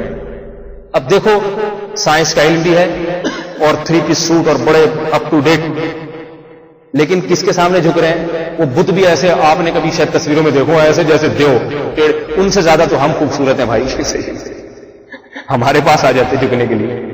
وہ ایسے آڑے تیڑے، اور ہے تو ذرا غیر تہذیب بات، نہ شلوار نہ پجامہ ان بتوں پہ، سمجھا نہیں بات، بےہودگی کا منظر پیش کر رہے ہیں، ان کے سامنے جا کے جھک رہے ہیں. کوئی ننگا آدمی، اسے تو کوئی گھر میں گھسنے نہ دے، مہمان آ جائے نا برہنا، بھائی کپڑے پہن کے آؤ، ہم ایسے نہیں ہیں. اور ایک طرف حالت کیا ہے، جو ننگے بت کھڑے ہوئے ہیں آڑے ترشے، ان کے سامنے سر رکھا جا رہا ہے. جاپان کے بڑے بڑے سائنسدان رکھ رہے ہیں ان کے سامنے، جھک رہے ہیں، ان سے مرادیں مانگ رہے ہیں. تو خدا کیا کہہ رہا ہے؟ یہ عمل پاکیزہ عمل نہیں ہے. میں جلدی جلدی بات کو سمیٹ کے ختم کرتا ہوں. تو دیکھیے اللہ کا شکر ہے، اللہ نے ہمیں شرک کی نجاست سے بچایا. ہمارے میں کوئی مرد ہو یا عورت، اس کا سر صرف خدا کے سامنے جھکتا ہے. ہم صرف اللہ کی عبادت کرتے ہیں، مرادیں صرف اللہ سے مانگتے ہیں. بہت ساری چیزوں سے تو اللہ نے نجاستوں سے ہمیں بچا لیا اسلام کی برکت سے. یہ بند کر دیں اگر میرا خیال ہے، بہت ساری نجاستوں سے اللہ تعالیٰ نے ہمیں بچا لیا. کچھ نجاستیں ایسی ہیں جو ماحول معاشرے کی وجہ سے آج ہم ان میں مبتلا ہو چکے ہیں. اگر ہم ان نجاستوں سے بھی اپنے آپ کو پاک کر لیں، ان نجاستوں سے بھی، تو خدا کی نظر میں ہم کامیاب ہو جائیں گے، پاکیزہ لوگ ہو جائیں گے.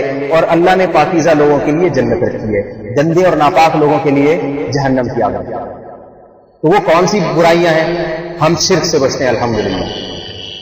ہم کتے بلی نہیں کھا جاتے، سور نہیں کھاتے، حلال جانور کھاتے ہیں، اسے بھی ذبح کر کے دھو کے پکا دو کھاتے ہیں. یہ اللہ نے اسلام کی برکت سے ہمیں یہ نعمت، والدین کی وجہ سے اللہ نے ہمیں دی. لیکن کچھ نجاستیں ایسی ہیں جو اہل یورپ سے ہمارے ہاں منتقل ہو رہی ہیں، اور وہ بھی اسی طرح گندی ہیں جیسے سور اور خنزیر کا کھانا گندا ہے. وہ نجاستیں کیا ہیں؟ ہماری عورتوں میں بے پردگی کی نجاست جاری ہے.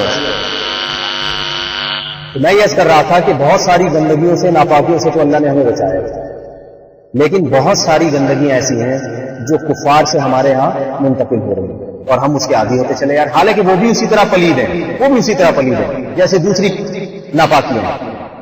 ان میں ایک بہت بڑی چیز بے پردگی. بے پردگی کا مطلب یہ ہے کہ عورت اپنے جسم کی نمائش کرتی ہے اور مرد اس کو ہوس کی نگاہوں سے دیکھتے ہیں. یہ ایک ایسا گندا اور ایسا ناپاک عمل ہے جو پاکیزہ عورت کی غیرت اس کو برداشت نہیں کرتی. اللہ نہیں چاہتے. عورت کو جب پاکیزہ بنایا اللہ نے پاکیزہ بنایا, مرد کو جب پاکیزہ بنایا ہے تو اللہ رب العزت چاہتے ہیں ان کے درمیان جو تعلق ہونا چاہیے پاکیزگی کے ساتھ ہونا چاہیے, جس سے ان کی عزت کا اظہار ہو. اور وہ کیا ہے؟ اللہ تعالیٰ نے انسان کو جانوروں سے ممتاز کیا. وہ کیا کہ انسان نکاح کر کے رہتے ہیں, جانور بغیر نکاح کے زندگی گزارتے ہیں. یہ بھی انسان کی تکریم اور عزت اور احترام, یہ بھی انسان کی عزت ہے. نکاح کے علاوہ کوئی بھی راستہ ہو, کوئی بھی راستہ, لڑکوں سے موبائل پہ باتیں کرنا, لڑکوں سے موبائل پہ, کوئی لڑکا لڑکی سے موبائل پہ باتیں کر رہا ہے جو لڑکی اس کی محارم میں داخل نہیں. دیکھیں اپنے محارم کو اس لیے مستثنی کیا, ان کی طرف شہوانی رغبت ہوتی نہیں. اپنی والدہ سے آپ صبح و شام 3 گھنٹے موبائل پہ باتیں کریں, اس سے آپ ناپاک اور نجس نہیں ہوں گے. ماں کی محبت الگ قسم کی ہوتی ہے, اور یہی وجہ ہے کہ آج کل کوئی باتیں کرتا ہی نہیں اماں سے. یہ پاکیزگی والی زندگی ختم ہو گئی. پہلے زمانے میں لوگ کرتے تھے کہ بھئی اماں ہے, شادی ہو گئی, روزانہ ماں کے پاس کچھ دیر جا کے میں بیٹھوں, باپ کے سامنے کچھ دیر جا کے بیٹھوں, اس سے کچھ باتیں کروں, بھائی سے باتیں کروں, بہن کا خیال کروں. یہ سیٹ اپ ہمارے ہاں آہستہ آہستہ ختم ہو رہا ہے. خواہشات پوری کرنا. تو اللہ رب العزت نے جانور اور انسان میں ایک بہت بڑا فرق کیا رکھا, انسان نکاح کر کے رہتا ہے اور جانور نکاح کر کے نہیں رہتا. یہ بھی قابل عزت. نکاح کے بغیر والی زندگی فاحشتن, فرمایا بہت بڑی بےہودگی ہے, بہت بڑی بےہودگی. لا تقربوا الزنا, زنا کے قریب نہ پھٹکو. صرف یہ نہیں فرمایا کہ یہ صرف گناہ کی بات ہے, گناہ نہیں ہے. انہ کان فاحشتن, بہت بڑی بےہودگی. وساء سبیلا, اور خواہش پوری کرنے کا کیا ہی بدترین راستہ ہے. سا عربی میں تعجب کا صیغہ ہے. تعجب, سا کا مطلب ہوتا ہے کتنا ہی برا, یعنی اللہ تعالیٰ وہ یا تعجب کا اظہار کر رہے ہیں. کتنا گندا راستہ, اتنا گندا کہ اس کے دلائل دینے کی بھی ضرورت نہیں ہے. انسان کی فطرت میں یہ بات ڈال دی ہے کہ یہ بڑا ہی گندا راستہ ہے. کیوں؟ زنا جیسے جانور ہوتے ہیں, جانور اپنی خواہش پوری کر کے دور ہو جاتا ہے, آگے اولاد پیدا ہو نہ ہو اس سے جانور کو کوئی غرض نہیں ہوتا. اللہ رب العزت نے فرمایا کہ ہم نے بنی آدم کو جو عزت دی ہے اس میں ایک عزت کی یہ وجہ بھی یہ نکاح کر کے رہتا ہے. فمن ابتغى وراء ذلك, فرمایا جو نکاح کے علاوہ عورت سے کسی قسم کی لذت حاصل کرنے کی کوشش کرے گا, فاولئک هم العادون, یہ خدا کی حدود کو توڑنے والے, انسانیت کی حدود کو کراس کرنے والے ہیں. اس میں عورت کی عزت نہیں ہے, عورت کی بے عزتی ہے. آج ہماری عورتیں یہ سمجھتی ہیں کہ بے پردگی کر کے ہم آزاد ہیں, اسلام نے برقعوں میں ڈھانک کے ہم کو تنگ بنا دیا. تو یاد رکھیے اگر تنگی اور قید ہر جگہ بری چیز ہوتی تو اسلام نے تو بہت ساری پابندیاں لگائی ہیں. اسلام کہتے ہیں بکرا کھا سکتے, کتا نہیں کھا سکتے.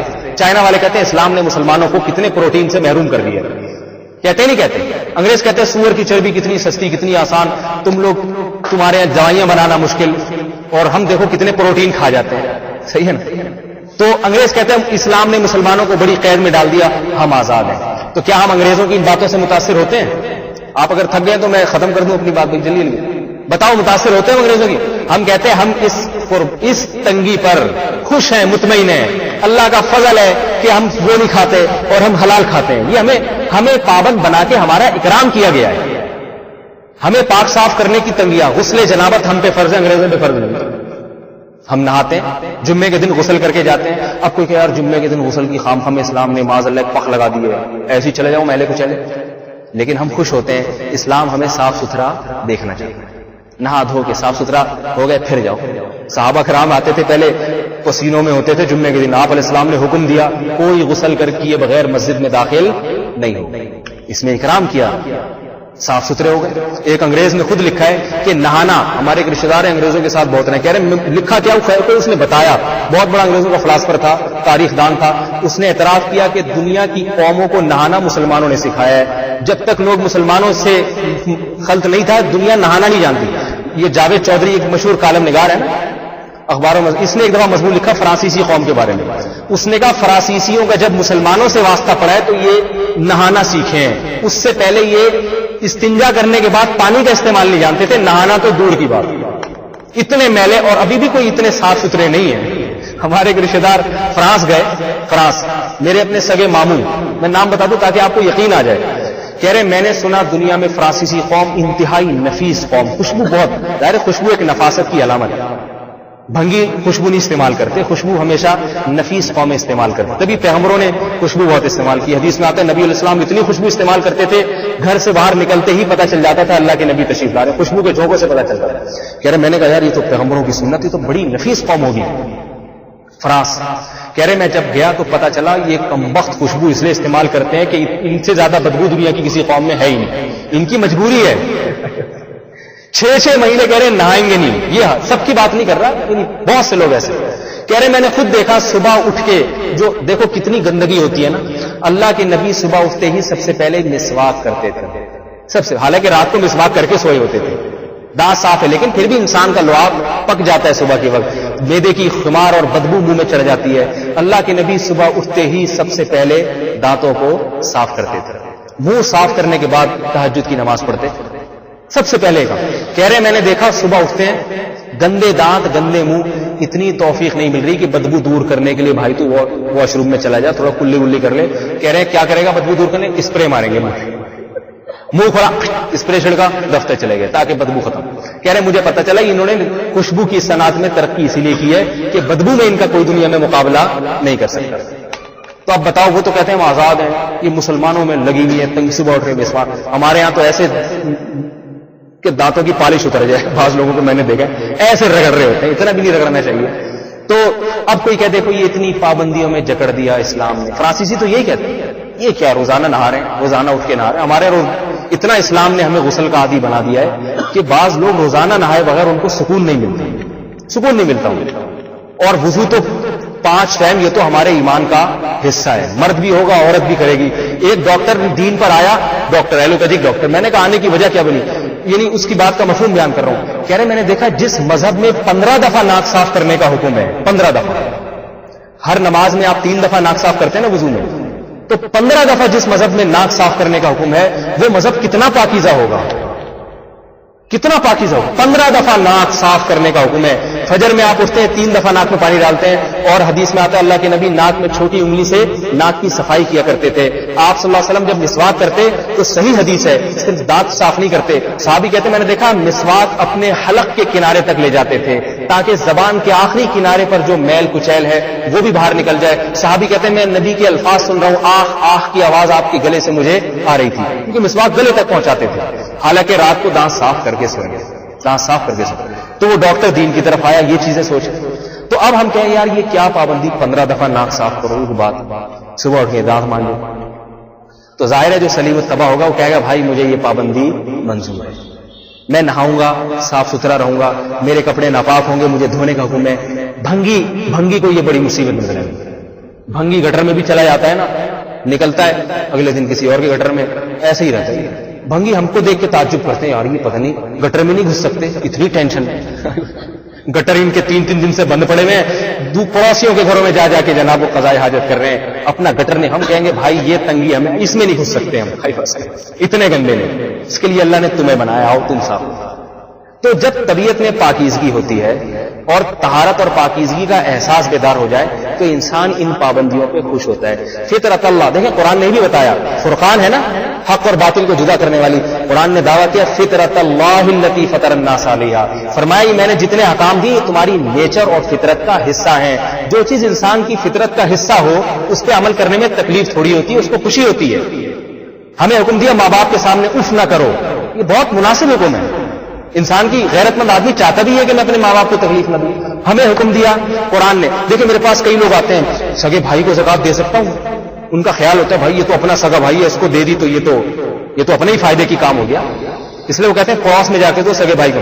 میں کہتا ہوں حدیث میں آتا ہے جس نے خونی رشتوں کو زکات دی سگے بھائی کو اس کو ڈبل ثواب ملے گا، زکات کا بھی اور رشتہ داری کو جوڑنے کا بھی، چونکہ انسان کی فطرت ہے بھائی اپنے بھائی کا پہلے خیال رکھوں۔ شریعت نے اس جذبے کی حوصلہ افزائی کی، فرمایا ہاں پڑوسی بعد میں، اپنا بھائی پہلے۔ تو یہ ساری فطرت کے احکامات ہیں، فطرت ان کو اپیل کرتی ہے۔ کوئی ایسا اگر اللہ حکم دے دے نا اپنے ماں باپ کا اکرام نہ کرو، خدا کی قسم اس حکم پہ چلنا بڑا مشکل تھا۔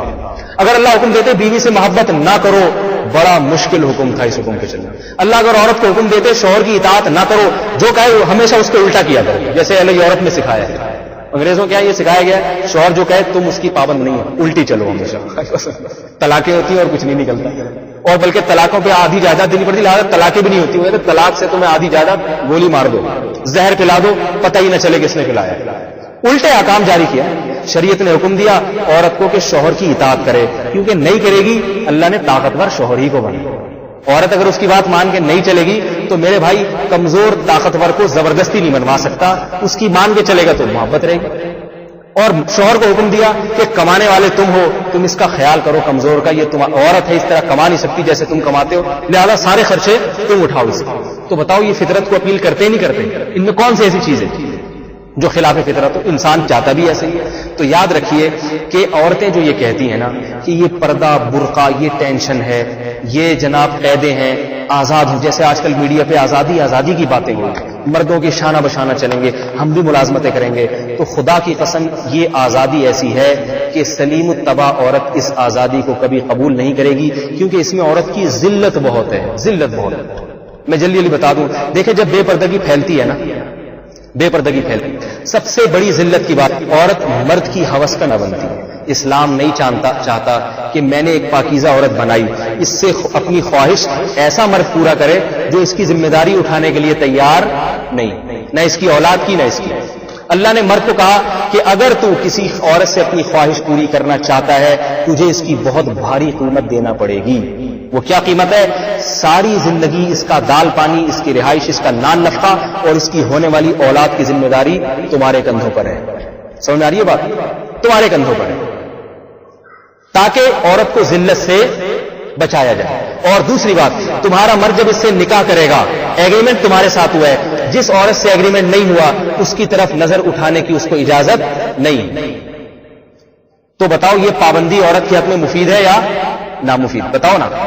مفید ہے، اس سے پاکیزہ معاشرہ وجود میں آتا ہے. انگریزوں کے یہاں شادیاں ہوتی بھی ہیں، ہمارے ایک رشتے دار جاپان گئے، کہنے لگے وہاں جاپانی عورت جاپان کے مرد کے علاوہ ہر ایک کو پسند کرتی ہے، جاپنیز سے شادی نہیں کرتی. میں نے کہا کیوں؟ تو بڑے پڑھے لکھے، بڑے سوٹیبل اور ڈیٹول سے نہاتے ہیں، صحیح ہے نا، 3 پیس سوٹ. ایسے جیپنیز آپ دیکھیں کتنا ڈسپلن، پریڈ ایسی ہوتی ہے جاپانیوں کی کہ دنیا کی کوئی قوم ایسی پریڈ نہیں کرتی، اتنا ڈسپلن. لیکن ان کی عورتیں اپنے مردوں کو پسند نہیں کر رہی، تو ہم کیوں پسند کریں میرے بھائی؟ ہمیں ان سے محبت کرنے کی اور ان کی تعریفیں کرنے کی کیا ضرورت ہے؟ میں نے بتایا پسند اسے نہیں کرتی کہ اول تو شادی کرتے ہی نہیں، اور اگر کسی عورت سے نکاح کر بھی لیں 2-4 دن کے بعد جاتا پھر رات کو نائٹ کلر بھی. عورت کہتی ہے میں شادی کر کے بھی جیسے شادی سے پہلے تھی ویسے ہی، مجھے شوہر کی محبت شادی کے بعد بھی نہیں ملی. چائنا میں بھی یہ حال ہے. ابھی جس چائنیز شادی کو بتا رہے تھے، کہہ رہے چائنا کی عورتیں غیر ملک پٹھانوں سے شادیاں کی ہوئی ہے، چائنا کی عورتوں نے. ارے یہاں سے پٹھان جاتے تھے پٹھانوں سے دھڑا دھڑ شادیاں چائنیز مردوں سے نہیں کرتی. کہتے ہیں یہ کمبخت جو ہے نا شادی کر کے بھی نہیں پتا چلے گا کہ پتہ نہیں کہاں کہاں منہ مار رہا ہوگا. تو اسلام نے عورت کو کس قدر عزت دی ہے، دی ہے نہیں دی؟ اتنی عزت خدا کی قسم کسی مذہب نے عورت کو نہیں دی. لیکن اسلام اس عزت کو بچانے کے لیے عورت کو پردے کا حکم دیتا ہے. بس یہ آخری بات کر کے میں بات ختم کروں تاکہ عورت کی عزت بچی رہے. کیوں حکم دیتا ہے؟ اسلام یہ چاہتا ہے عورت پردے میں رہے گی تو مرد کو عورت دیکھنے کے لیے بولو بھائی نہیں ملے. لہذا جب مرد میں خواہش ہوگی، جو اللہ نے ہر انسان کی فطرت، عورت کی بھی مرد کی بھی، تو یہ عورت کے حصول کے لیے نکاح کرنے پر مجبور ہوگا. سمجھ میں آ رہی ہے بات؟ اسے پتا ہے میں اگر کسی لڑکی کو فون ملاؤں گا وہ نہیں اٹھائے گی. سمجھ میں آ رہی ہے نا بات؟ کیونکہ خدا نے اس پر پابندی لگائی ہے. میں اگر کسی سے فری ہونے کی کوشش کروں گا تو وہ فری مجھ سے نہیں ہوگی، کیونکہ اللہ نے عورت کو حکم دیا کہ مرد سے جب ضرورت سے بات کرنا پڑے اپنی آواز میں لچک پیدا نہ کرو. فلا تخضعن بالقول. آج کہیں فون کریں نا خواتین فون اٹھاتی ہیں تو بعض لوگ کہتے ہیں ہیلو ایسا نکالتی ہیں، ہیلو ایسے کرتے ہیں. شوہر سے بات کریں گی تو ایسا لگتا ہے جیسے شوہر کہتے ہیں وہ چماٹ مار رہی ہے، وہ پتھر کی.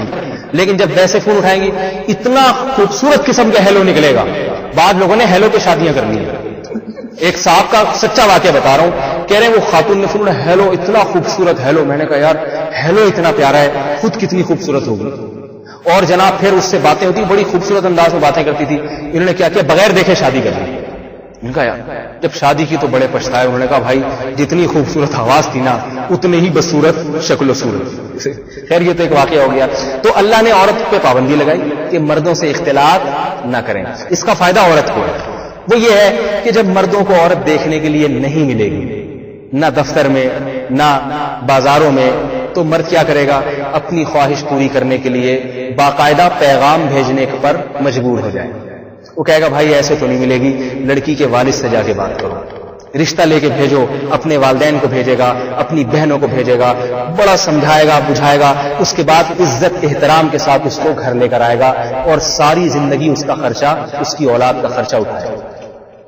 لیکن اگر اس کو دیکھنے کو مل رہی ہے جیسے کہ آج کل عورت بے پردہ گھوم رہی ہے، تو یاد رکھو جب کوئی عورت بے پردہ گھومتی ہے تو وہ شادی شدہ عورتوں کا بھی حق مارتی ہے. میں خدا کی قسم اتنا پریشان ہوں اس بارے میں کہ آج مرد اپنی بیویوں کی طرف توجہ نہیں دیتے.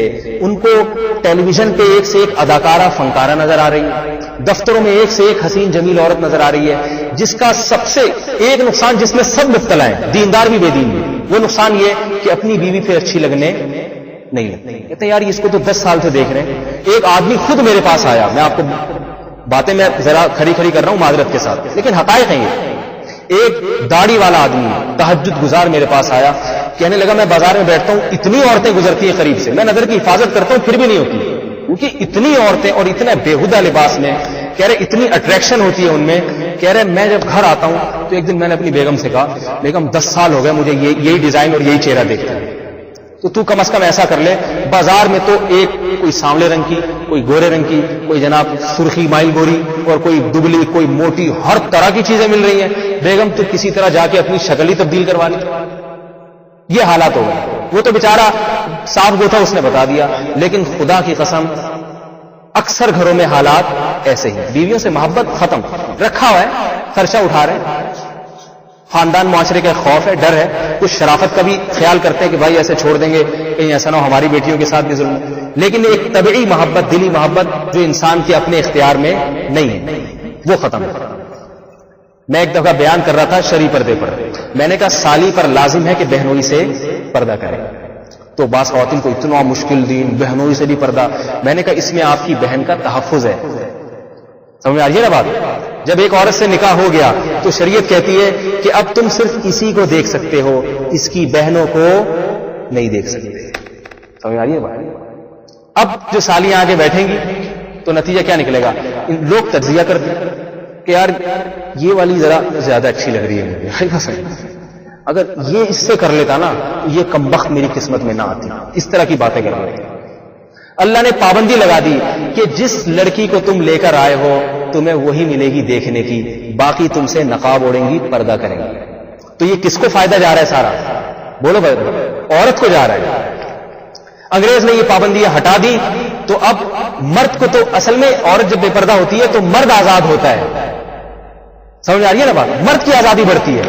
وہ کہے گا میں اب چاہے اپنی بیگم کو دیکھوں، چاہے میں کسی سے دوستی کروں، چاہے میں نان نفقہ اٹھائے بغیر اپنی خواہش پوری کروں، میں زنا کروں، میں ٹائم پاس کرنے کے لیے موبائل پہ لڑکیوں سے بات، میں آزاد ہوں.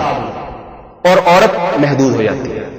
عورت کو حق مارا جاتا ہے، اس سے زانی اپنی خواہش پوری کرتا ہے مگر وہ معاوضہ اس کو نہیں دیتا جو اس کا حق ہے. عزت بھی نہیں دیتا. عزت بھی، بیوی کو تو عزت ملتی ہے. ایک بوڑھا میں نے کچھ دن پہلے دیکھا، اتنا بیچارہ ایک بیوی مر گئی رو رہا ہے. عزت کی بات ہے نا، عزت کی بات. محبت ہو جاتی ہے، بڑھاپے تک ایک دوسرے کے ساتھ خدمت کرتے ہیں، ایک دوسرے کے بغیر علیحدہ نہیں ہو سکتے. یہ محبت اللہ تعالیٰ قرآن نے بیان کیا، فرمایا هو الذی خلق لکم من انفسکم ازواجا، اللہ نے تمہارے لیے تمہاری بیویاں پیدا کی ہیں، گرل فرینڈز پیدا نہیں کی. سمجھ میں آ رہی ہے نا بات؟ خلق لکم من انفسکم ازواجا وجعل بینکم مودۃ ورحمہ، اور پھر تم میں اور تمہاری بیویوں کے درمیان بے پناہ محبت، مودہ کہتے ہیں بے پناہ محبت کو، بے پناہ محبت اور رحمت کا جذبہ رکھا. بے پناہ محبت. گرل فرینڈ بیمار ہو جائے یہ نہیں دل کرتا کہ یہ ہو گئی ٹھیک ہو جائے گی تو دوبارہ فون کر لوں گا ورنہ بھاڑ میں جائے. بیوی بیمار ہوتی ہے، حقیقت بتاؤ، ہم سب شادی شدہ ہیں، انسان کو ترس آتا ہے، اس پہ رحم آتا ہے. یہ وہ مودہ ہے، مودہ، بے پناہ محبت. میں ایک آدمی نفسیاتی پاگل ہو گیا تھا، اس کی بیوی بیمار ہو گئی اور مر گئی، نفسیاتی پاگل ہو گیا. مجھے اتنا اچھا لگا وہ، میں نے کہا دیکھو کیسا غیرت مند ہے. محبت کی بات ہے نا یہ. اور عورت کے دل میں بھی اللہ نے محبت کا جذبہ رکھا. شوہر کو فالج ہو جاتا ہے، لقوہ ہو جاتا ہے، بیویاں ساتھ چھوڑ کے نہیں دعائیں کراتی، مولوی صاحب میرے میاں کو جناب یہ بیماری ہو گئی، شوگر ہو گیا، یہ ہو گیا، دعا کریں. گرل فرینڈ بوائے فرینڈ کا تصور، شوگر ہو گیا، اچھا ہوا پہلے ہی ہو گیا، شادی سے پہلے ہی ہو گیا ورنہ عذاب پڑ جاتا.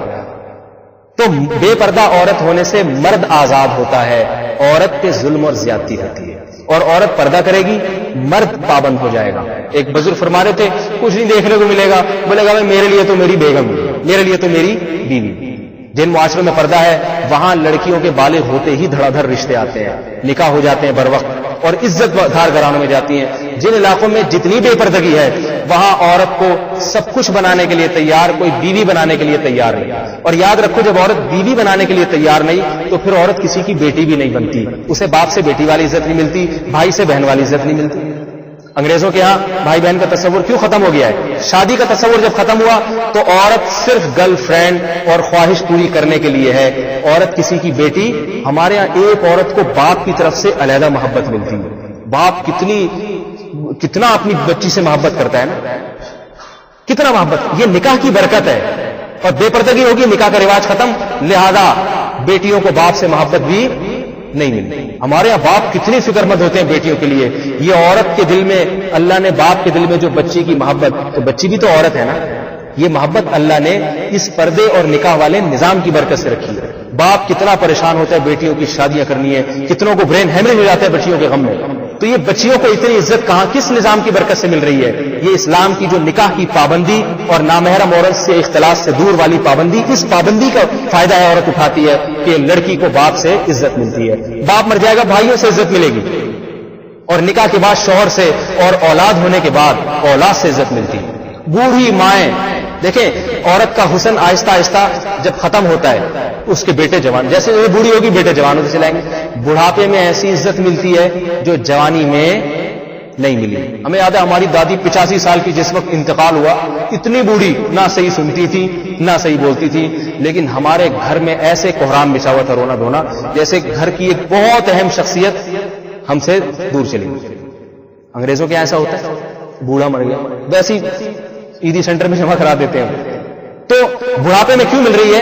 اس لیے کہ اس نے بچپن میں اولاد کو پالا، وہ اولاد اب خیال کرتی ہے، دعائیں کرواتی ہیں، دادی اماں، نانی اماں۔ وہ الگ بات ہے، آج ہمارا معاشرے میں یہ سب چیزیں آہستہ آہستہ ختم ہو رہی ہیں، لیکن بہرحال یہ اسلام کی پابندیاں ہیں جس میں عزت ہے، شرافت ہے۔ تو میں اپنے بیان کو اس پہ ختم کرتا ہوں۔ خواتین اللہ کے حکم پر عمل کریں، پردہ کیا کریں، اور پردہ کرتے ہوئے یہ نیت کریں کہ ہمارے پردے سے مردوں پر تنگی ہوگی، ہم پہ تنگی نہیں ہوگی، ہم پہ تنگی نہیں، مردوں پہ تنگی ہوگی۔ اور کچھ دن پردہ کر کے دیکھیں، ایسی پاکیزگی اور طہارت اللہ تعالیٰ فرمائیں گے۔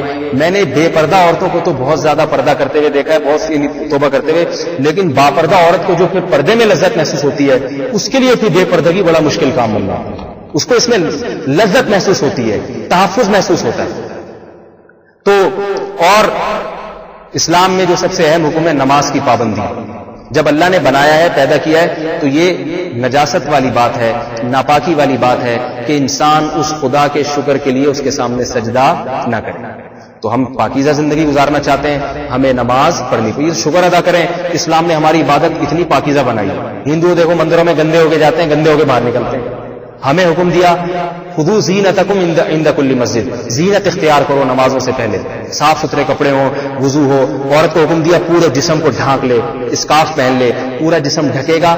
اس پاکیزہ خواتین اپنے دل سے پوچھیں، نماز پڑھنے کے بعد طبیعت میں سکون محسوس ہوتا ہے کہ نہیں؟ کیوں ہوتا ہے؟ اس لیے کہ پورا جسم ڈھکا ہوتا ہے، اس پورے جسم ڈھکے کے ساتھ نماز پڑھتی ہے، اس لیے طبیعت میں سکون ملتا ہے۔